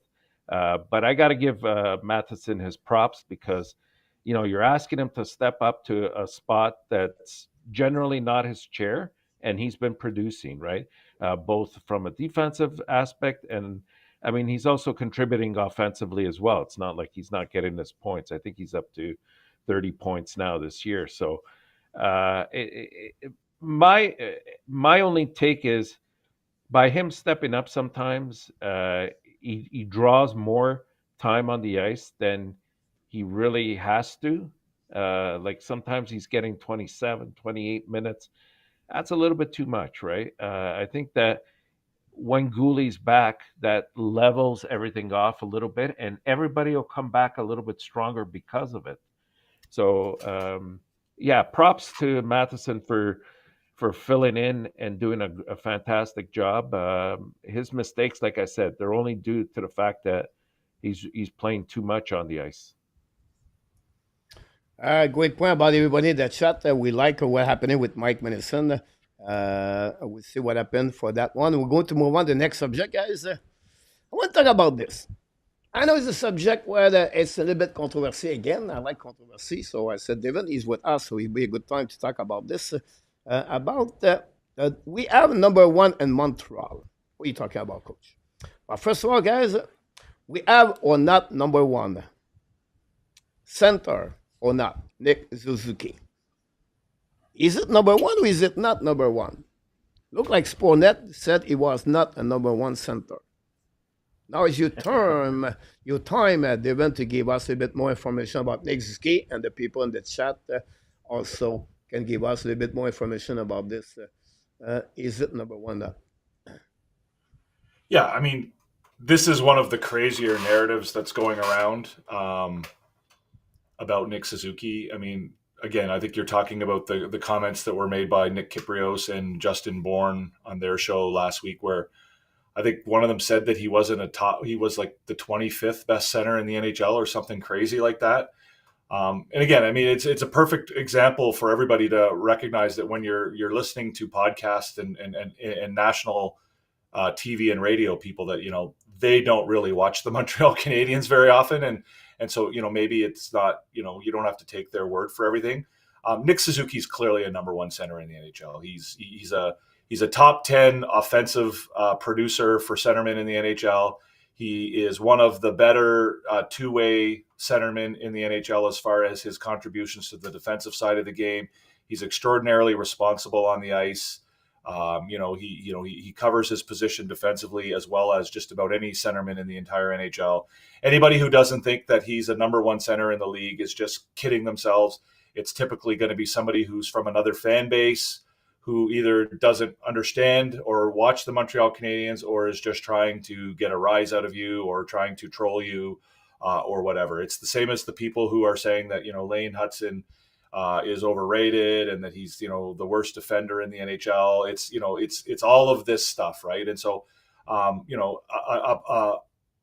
centerman who scores 85 to 90 points a year and is a, you know, fantastic defensive forward is going to be a number one center in the NHL every year, every day, every week, every month, all the time. And so anybody who tells you otherwise is just, you know, just kidding himself. You know, is he an elite centerman? Like, is he a Connor McDavid? Is he a Nathan McKinnon or what? No, he's not. And you know, maybe he does work his way towards those guys. I don't think he ever will be on the same level with those guys. But again, I think he contributes in a defensive way on a higher level than those guys do. So again, you know, is Nick Suzuki a viable number one center in the NHL? Yes, absolutely. Every day of the week, there's no disputing it. Again, anybody who tells you otherwise is just, you know, completely out to lunch.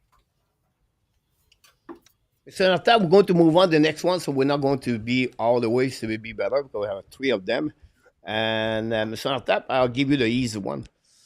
Go to number one or not, Samuel Montembeault. That's the easy one. You had to go there, eh?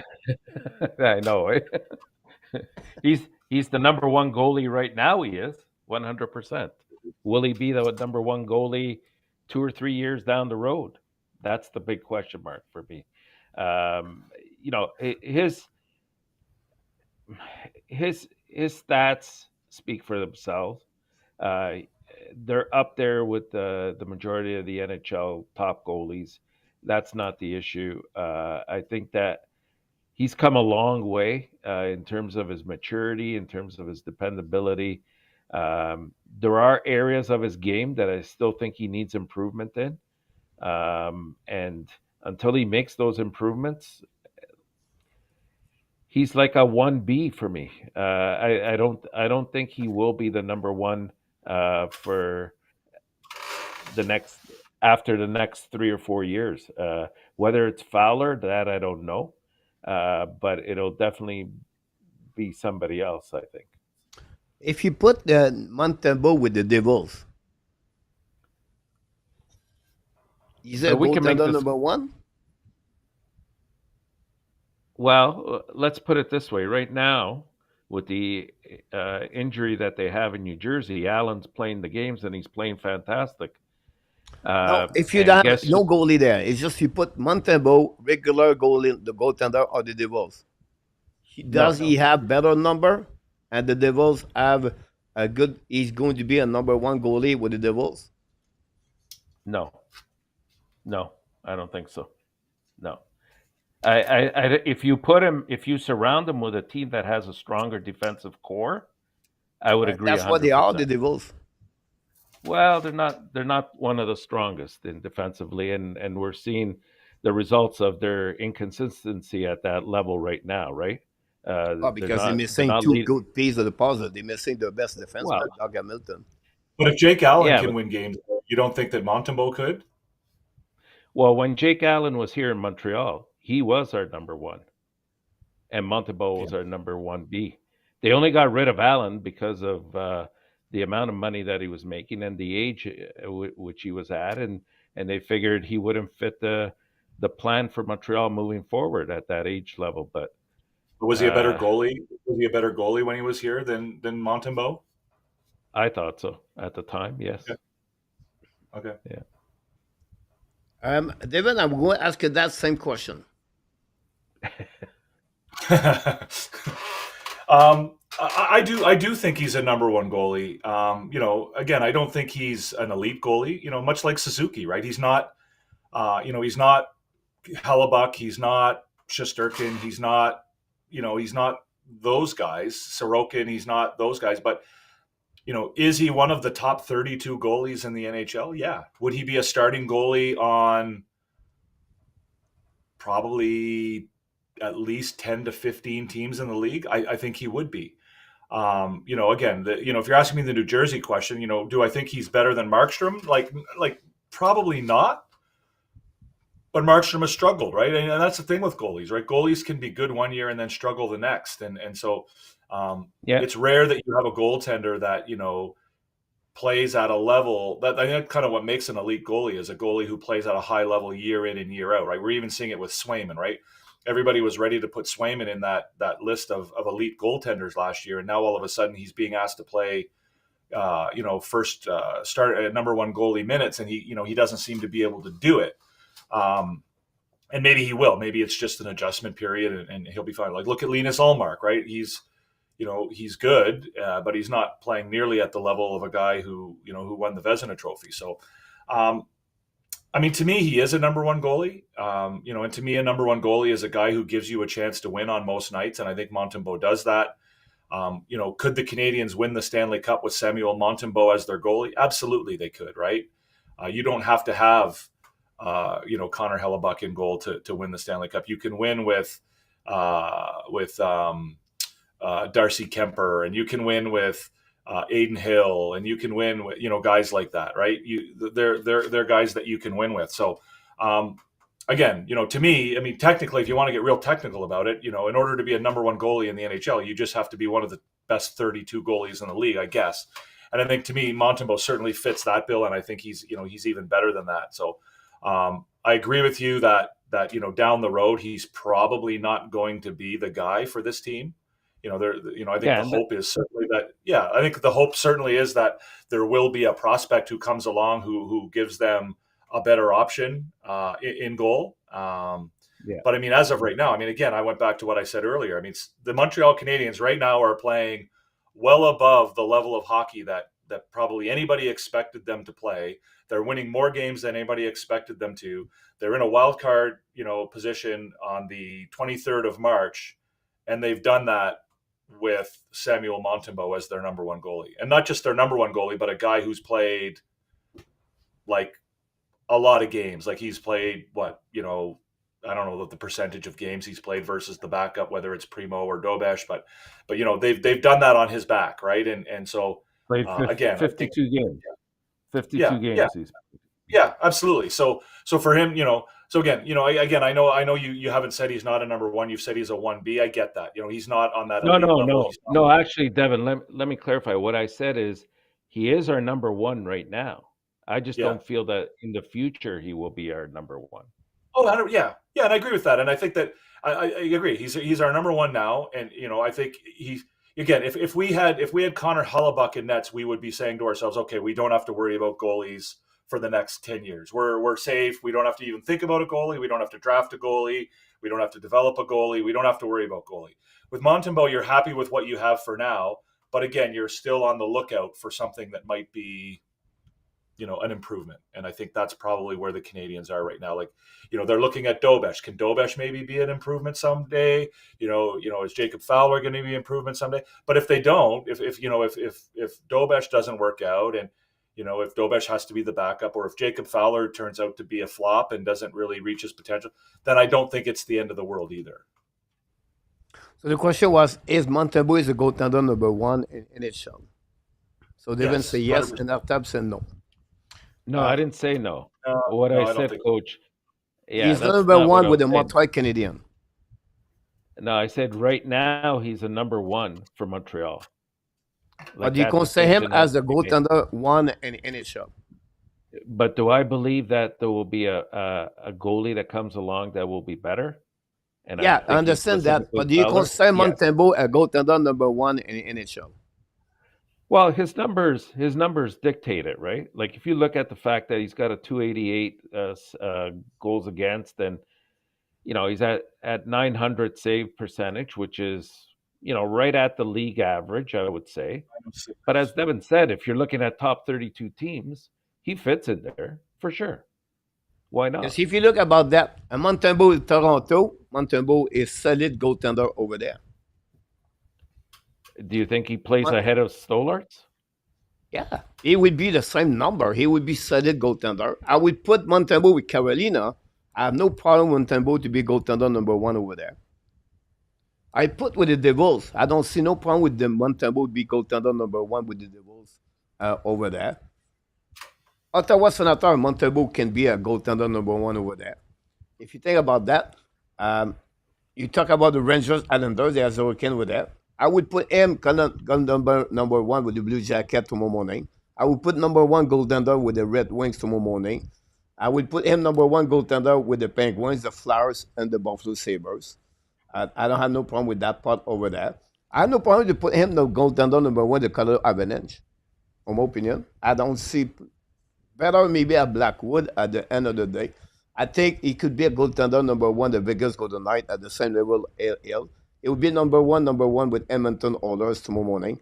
No problem to be goaltender number one, the Kings over Quamper over there. No problem with that part over there. Matheson have a good year with the Wild, but Montembeault could be a good goaltender over there. Montembeault versus Bennington. I have no problem with Montembeault.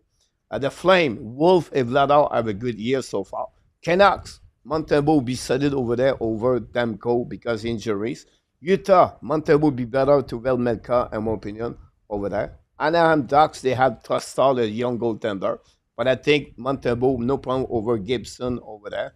The Kraken with Grober and Dakar, no problem for Montembeault. Zaros, bad year this year. We cannot disrespect him. I think overall Zaros is a good goaltender. Chicago, San Jose. I give you about half of the team, and then Montembeault will be a good goaltender number one. That's my point behind that. Finally, Mr. Nartab, you go to finish with the defenseman. Number one or not, Lane Hudson. Do Montreal have a defenseman number one or not?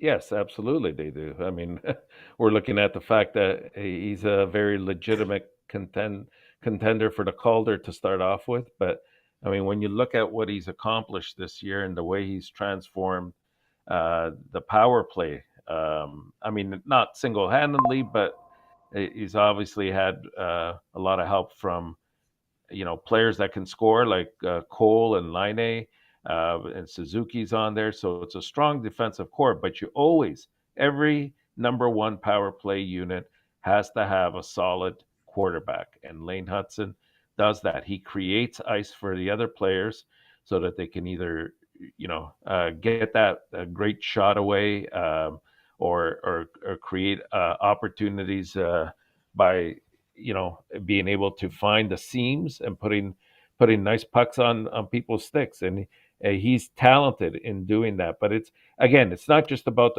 the power play. I think he's become much stronger defensively this year.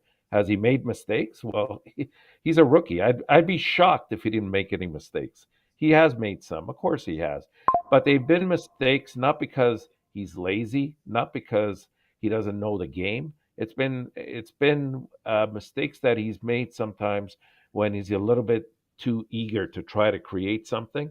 And I think Marty St. Louis really sort of teaching him the ropes in terms of when is a good time to take a risk and when it's not. And he's getting to that point where he's much more effective. And at his size, to be doing what he's doing, I mean, I think it speaks volumes. All right, David, I'm Yeah. going to move on if you don't mind. If you're okay with you, going to go to clash. I understand we have a lot of time here, many time. I want to respect all the time for everybody. Thank for all the life we got. A good conversation anyway about those number one for the Montreal Canadiens. We'll see what's happening, of course, in the future. But I think Leonard will be interesting. I want to talk about Joshua Patrick Laine again, but we have the prospect for Montreal. But we have to go to the clash. I think is a where is the people like it the most of the show. And tonight is a little bit different, but it's up and down. It's not like a prediction with a number of the goal, everything like that. Yeah, maybe one or two of the six questions. The last question is different. It's not like a absolute one, not at all. So we have to wait until the last one. Devon, you're going to be the number one.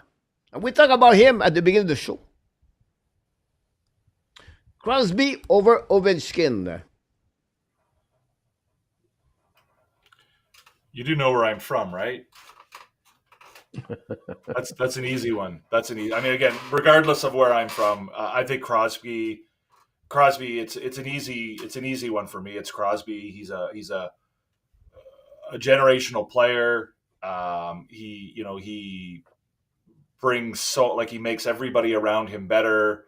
He scores on, obviously not on the same level as Ovechkin, but on an elite level. Plus, he does everything else. Defensively, he's a better player.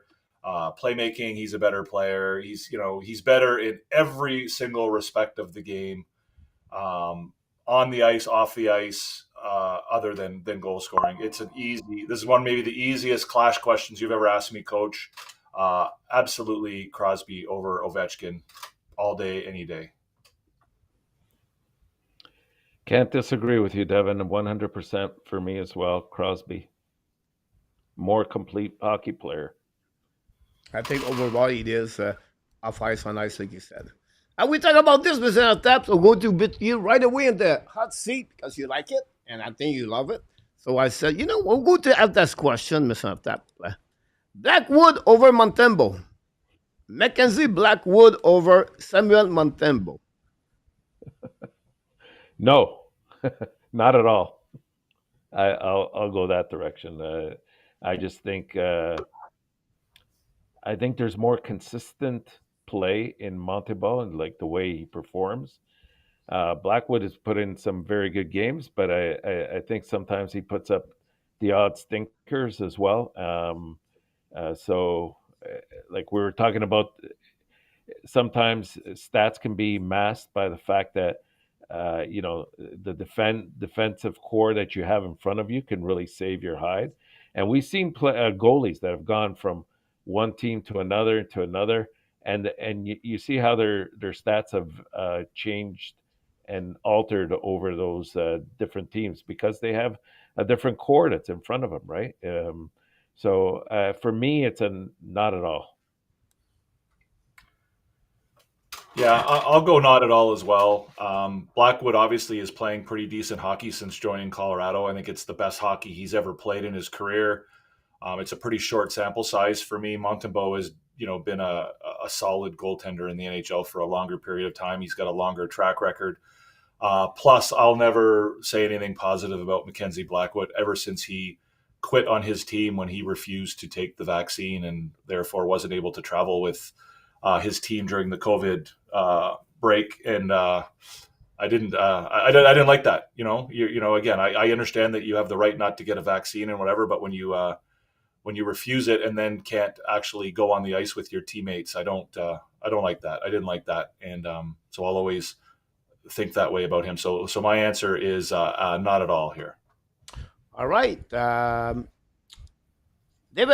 Montreal Canadiens get 90 points et plus. Well, I have this still, where I predicted that the Canadiens would finish with 86 points.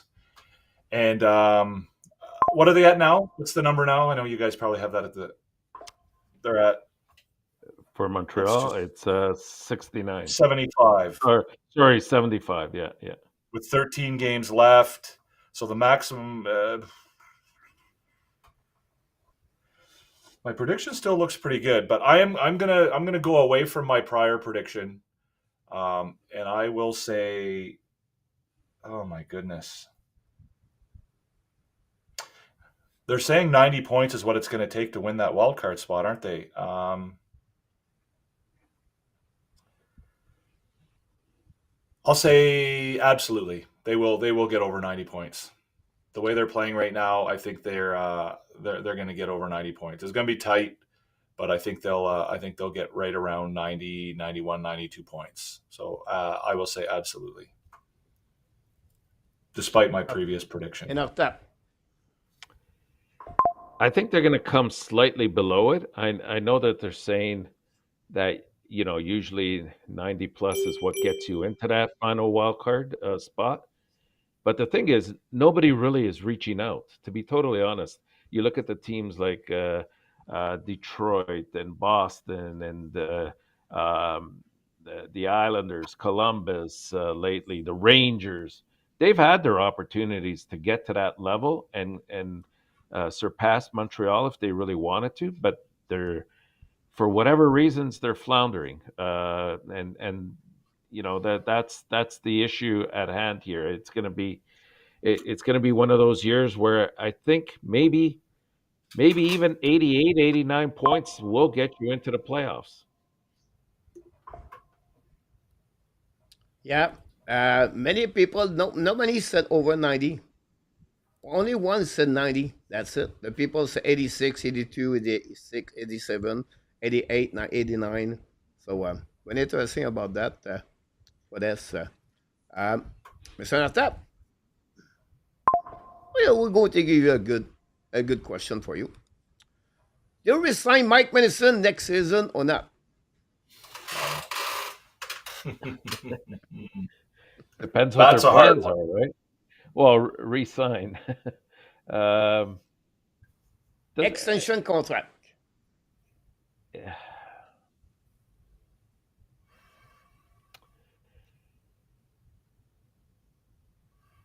I don't think it's going to be done. To be honest with you, only because I think there's players in the system that are going to be coming up. I'm thinking of Reinbacher, Engstrom, Mayu, and room has to be made eventually for them. I think that what Matheson will afford you to do is he becomes a fantastic trading chip to maybe address a different spot of need on the team.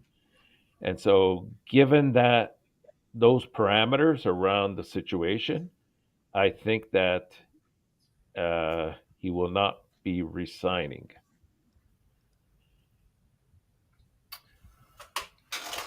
I will say that it depends on whether or not. I think it depends on the progress of, like you say, of Reinbacher and Mayu and Engstrom and guys coming up. I think if all three of those guys were to come up and have really good training camps and make the team or be good enough to make the team, because I don't think all three of them could make the team even if they were good enough, and there became a logjam, I think that would certainly influence the decision making, and I think it wouldn't have anything to do with his performance. I think it would have to do with them preferring to go with the younger option. But again, if that younger option doesn't appear to be progressing to the point where they're ready to take on the responsibilities, which we've already seen on tonight's show how great of an impact Mike Matheson makes on this team, then you're right. I think Entertap, at the next trade deadline he could be a huge, or even before that, a huge trading piece, right? So, if they get to the point where they've got, let's say Reinbacher makes the team at a training camp and Engstrom is just like lighting things up down in the American League and Mayu is doing the same thing, then, you say to yourself, well, maybe we can let him go. But again, I think he's going to be a real hard guy to let go, like just based on the contributions that he makes to the team. And again, this is the second huge difficult decision that we've discussed here tonight that the team is going to have to make, in the coming months. So I will say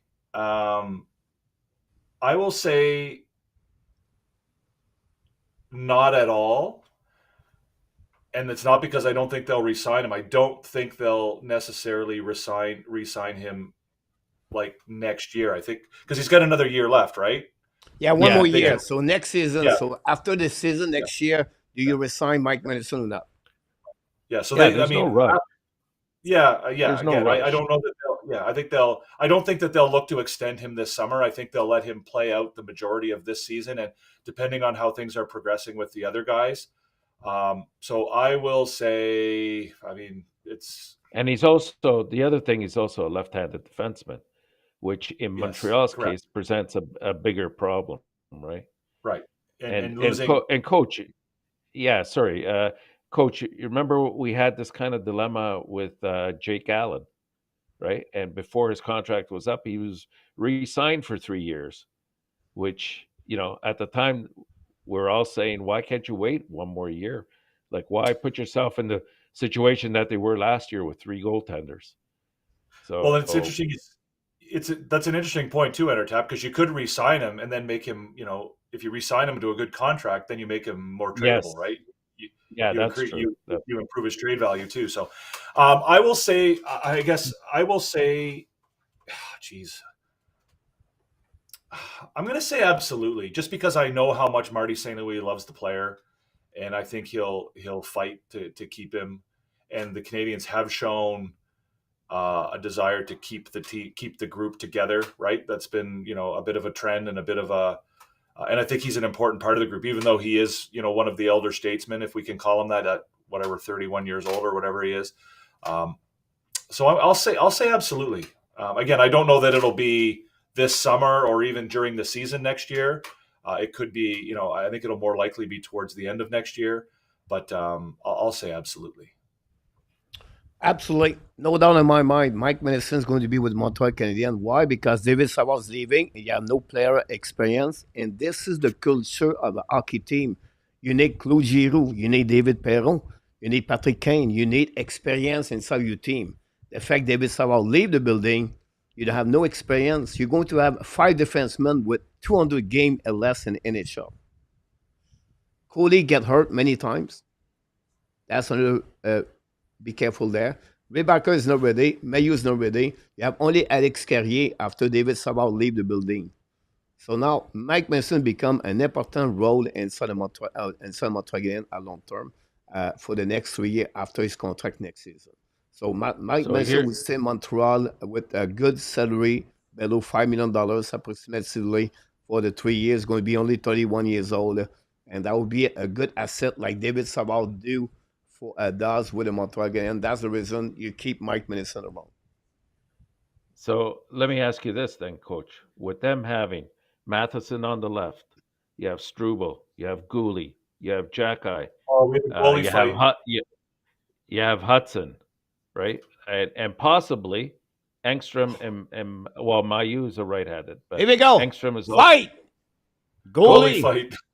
Swimmin. Who is He's ready. Swayman and Kemper, they held them. They broke them up. Kemper is 6'4", 6'5", and Swimmin is 6'3". But sorry about that, Mr. Antap. I understand your point of view about Struble, Jacky, but you talk about a third pairing defenseman. It's not a big deal. Yeah, but it's not a big deal. They bring different things to the game. They bring different things to the game that make them appropriate at the level that they are, right? It's not like you're going to say you're going to take out a Jacky and you're going to put Matheson on your third pairing because it doesn't fit the narrative, right? That's not changed everything. That Matheson get a second pairing with Montreal Canadiens. Well, ahead of who? But you have Hudson, and then you have in front of Jacky, and of course in front of Struble. You have Goalie. Goalie play on the right defenseman, in my opinion. Oh well, but that's not where he's best fitted. See, Okay, like but that's if you I trade Madison, who is the most experienced players on your team? No one of them have 200 game. no, I agree with that. I understand that component of it, but by the same token, by the time they're ready to trade him, right? You got all It's these next year. defensemen. So it's next Yeah. year. Okay, so now you have these defensemen that have an extra year under their belt in terms of experience. Like there comes a point where they have to take the next step, and part of the asset management is knowing when you have an asset that is worth it, that it's at its maximum, and then that's when you have to be expendable with it. Like he would make a fantastic trading chip, and the experience you work around it. You never know; they might trade for a right-handed defenseman that Toronto, brings is some it better with experience. Christian Danev this year or not? Yes, Why? yes, absolutely. Why? Well, because he brings to that team an aspect on that defense that they lacked for many years, and He that's bring a certain experience, level. Mr. Tap. He play. He He been brings there. He know toughness. He exactly brings what he need. He know exactly to talk in the locker room. He know exactly what you have to control and the players, everything like that. If you trade Mike Matheson, you don't have no player, no defenseman can take the Yeah, but I role think of it. David Savard and Mike Matheson. This is going to Yeah, but I be the think. biggest mistake for the Montreal Canadiens. Exactly if you trade Anderson, if you trade Gallagher, if you trade Devorak, if you trade all the experience as a forward, you're going to say, okay, we under have enough. Sekeski, Demidov, we have Suzuki, and this is the biggest problem with there. You keep always a defenseman with experience to play the role over there. Cooley is not good enough to give you 75 game every year. You're not guaranteed he's going to give you that kind of the year over there. Madison play a big role behind the net. You get him for $4 million, and you get him for 3 years until the players become. He's going to be 34 years old. It's a great transition. Montreal Canadiens are not going to be a solid team on the next 2 years again. Still, they are too young to get that point. In my opinion, you keep Mike Madison and you just grow with that part over there and see when the player will be ready. He'll be ready. But Montreal Canadiens does not have enough second pairing defensemen. Cheka is not there. Strobel is not there. Ekstrom is not going to be there. So you keep right now Cody, Hudson, and Madison on the left side. And Cody can become a good asset on the right side if you need that one over there. That would be my own opinion about Mike Madison. And at the end of the day, Mr. Matap, Mike Mason, that you don't going to get a big asset in return. And Montreal Canadiens does not need big asset in return right now for Mike they Madison. need You're a not set. going to get a They first need round pick for Mike Madison. no. You're going to need eventually a 2C, whether it's this year or next year. You're going to need a 2C, and Matheson. He's not going to get you that one for one, but he'll get you that with picks and prospects. But at PW, you cannot sign all of them. Exactly. Mike Madison at that age is going to be at that level of money in return. For me, I keep Mike Madison. Devin, the end for David Savard. Uh, Not at all, and I'll tell you why. I think that David Savard next year on this team would be a very, very good candidate for seventh defenseman. I think he's a guy who would be able to be a seventh defenseman. He's right-handed. You keep him, and he sits in the press box, and he plays once every fourth or fifth game. If somebody gets hurt, he's a great alternative to bring into the game. Right? He's not, sitting, Justin Barron in the press box for 6, 7, 8 games in a row, or sitting Jaden Struble in the press box at their age is not ideal. But for a guy like David Savard, I think you could do it. I think in that role, he still is around the dressing room. He still plays the off the ice role that he has with the team, which I think is a very positive one. He has a good influence on the rest of the team. I think he loves being in Montreal, as we've discussed in the past, Coach. Not just the team, but also the city. Like, he loves everything about the Montreal Canadiens. So I think he'll be willing to stay at a reduced price. I think that role would be ideal for him. Like I said, if somebody gets hurt, you're perfectly happy to have him step into a third pairing role. And if you want to give somebody a rest, needs a day off, or somebody maybe needs to have have a break and sit in the press box for a game because they're not playing well or whatever, you can bring him in and he'll play 10, 12 minutes, 14 minutes if he has to, and that'll be fine. So I do, and again, I don't think he's the kind of guy who will turn to a pumpkin by sitting in the press box for 3 or 4 games in a row like some of the younger players do, because they need the repeated time on the ice. So I'll say not at all, and I think that he could remain with the team in that type of a role, and then I think that could be a transition for him to take on sort of a coaching role with the team, sort of a Paul Byron kind of transition into the coaching side of the Canadiens. And after that, That's definitely a possibility, Devin. I don't discount that. I think that if he were to come back and he's happy with that particular role as the seventh defenseman, then there might be room to put him there. But I don't know. For some reason, I think he will resign at the end of the year. But I'll say not at all, because I'm not thinking of it from the perspective as a player, but as probably a coach or a mentor in some other fashion with Montreal. So I think he stays with Montreal, but might assume a different capacity with the team. yeah, I think the final decision will be David Savard. I think you have Yeah, to I accept agree. 1 year at 1.5. But I think the last 20 games of the NHL proved maybe to him, realize, look in the mirror, say, you know what, it's maybe the time for me to get out. And I would not be surprised this is the case for him. So not that, the last one. How many points Montreal get this week? 5 points or plus Ooh, next week? Absolute or not? it, Don't give me exactly the number. It's a 4 or 5. We're going to yeah. get that prediction the next 10 minutes. But as Montreal get 5 points or plus next week. 4 games on the program. Tuesday, St. Louis. Thursday, Flyers. Friday, Carolina. Flyers. And Sunday, the Fleur Panthers. Uh, will they get 5 or more?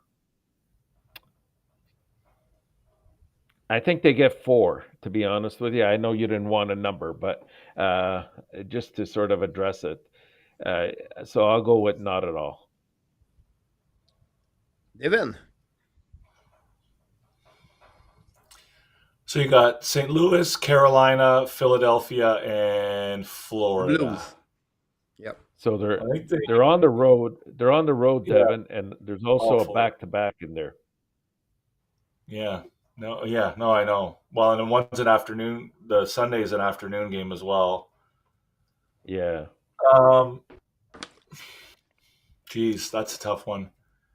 I'm gonna say absolutely for 2 reasons. One, so I'm being different than Entertap, and 2, um, just to be optimistic about it. I think they can beat Philadelphia, and I think they can beat St. Louis, which means they just need to get 1 point out of Carolina and Florida, which I think they're certainly capable of. I get that being on the road is tough, but they've played well on the road this year, right? They've done things on the road this year that maybe we didn't expect, and sometimes young teams play well on the road, right?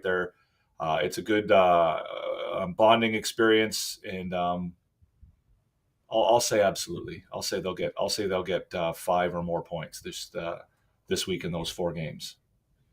Yeah, I go with Entertap on that one.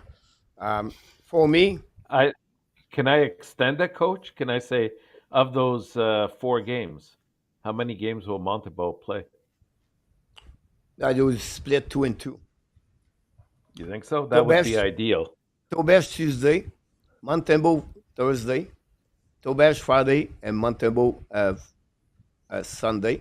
And the reason they play Saturday, that's the reason why I said that, is because Montreal was on the road next week. Tobesh a better number on the road versus at home. And that will give Montembeau a 4 days a day off this week. So he's going to recover is how the people think he's tired, whatever it is. So I was already predict that for on that one, certain attack. 42 guys, we're going to finish really quickly, if you don't mind, everybody. I just want to share a little bit more what's going on. Not at all about this. I don't know what this is going there. The Montreal Canadiens prospect right here. The Laval Rocket, 3 points on the weekend, guys, on the floor. They lost in a shootout, I believe, overtime Friday night. And they Overtime, beat yeah. Saturday 6-0 the Cleveland. Number one in American Hockey League, winning percentage great. Great players have a good weekend again. Sean Farrell continued to performing. Davidson, a couple of goals on the weekend. Dauphin, great game overall. Jackai, a couple of points. A lot of points yesterday. I think you have 9 players from have a 1 point yesterday. Good performance. Hughes got a shootout. 11 shot only for the Cleveland. I think, Mr. Nata, they go out Friday night, the Cleveland team, after they win, honestly. That show up during the Saturday afternoon. About everything looking good, guys. We have to wait what's going to happen. They still miss. I think they have 5 more games, 6 more games to go until the end of the season. And Laval's going to make the playoff. It'll be finished number one. And they're honestly 8 points from the Rochester number two. So just question time. They could confirm to be number one in the North Division. Great year so far for the Rocket. NCAA. Fuller eliminate. Sam Harris eliminate. Logan Sawyer eliminate. And we have, of course, Michael Edge eliminate. And Michael Edge, season over. The Michigan are not going to be at the NCAA tournament Final Four. Huge deception for the Michigan team over there. And for Michael Edge. So season is over there. And you have other players like Luc Middlestad, with Jack Smith, Emmett Croteau. Croteau eliminate and over for the season for him too. So good performance overall. We're going to give you a little bit more who's going to be on the Final Four on that team. Expect Luc Middlestad, expect Fuller to be there, Sam Harris be there, honestly. KHL, Demidov, we talked about him early in the season, and at the beginning of the show. Demidov season is over. He finished with 19 goals, 30 assists for the total, 49 points. Did not score for the last 18 games, I believe, for Demidov. Didn't have no point for the last 4-5 games. We'll see what Demidov is going to do. In the playoff, it will be his role, 4 line, third line, second line, first line, or held to scratch. Who knows what Reddenberg is going to do? And of course, they start March 27 again. The Dynamo about Demidov. On the CHL, Prats, not too bad. Thorpe, very quiet the last couple of games. They're still not the playoff yet, so we have to wait for that. There were 3 players, honestly, with Veg Vegan. And finally, European guys, Kapanen is right now on the playoff with the team Timra. They lead 1-0, score a goal in empty net. And then you have, of course, Rover on the playoff also, and many others like Philip Eriksson, Burvis. They are, and the European side, Cuivo also is on the other playoff. So, going to give you the only one can play with the Laval Rocket is Kapanen, I believe. So he can get the call up when the team will be done. This is a question of the week. So this is with the Laval Rockets. I'll give you a bit of a review for all the prospects for the Montreal Canadiens. But the last question of the night, this is the reason why you have to give us what you think about this. Here's the winner last week, I believe, with 4 points of the Montreal Canadiens. Devin did it last week, 4 points. Right? In my opinion, did you set 4 points? I don't remember. And Yeah, after I I said 5 said points, Devin 5, said yeah. 3 at 4, and I said 3 because of the situation over there. I could be wrong, but I think I'm right about this. We have, of course, a couple of people did it. Pizza did it. We have Jazz did it also.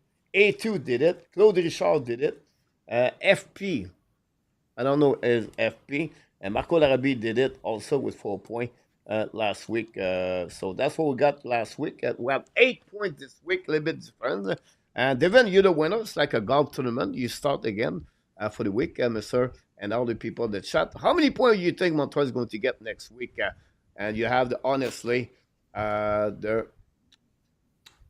preview. 5 points for Devin. 5, please. And after you said 4. I'm gonna stick with 4.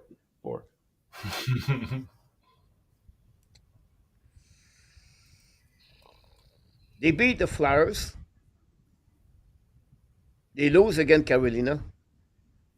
They beat Florida all year long, but 3 games and 4 nights. The Blues are hot like crazy. The logic is 4.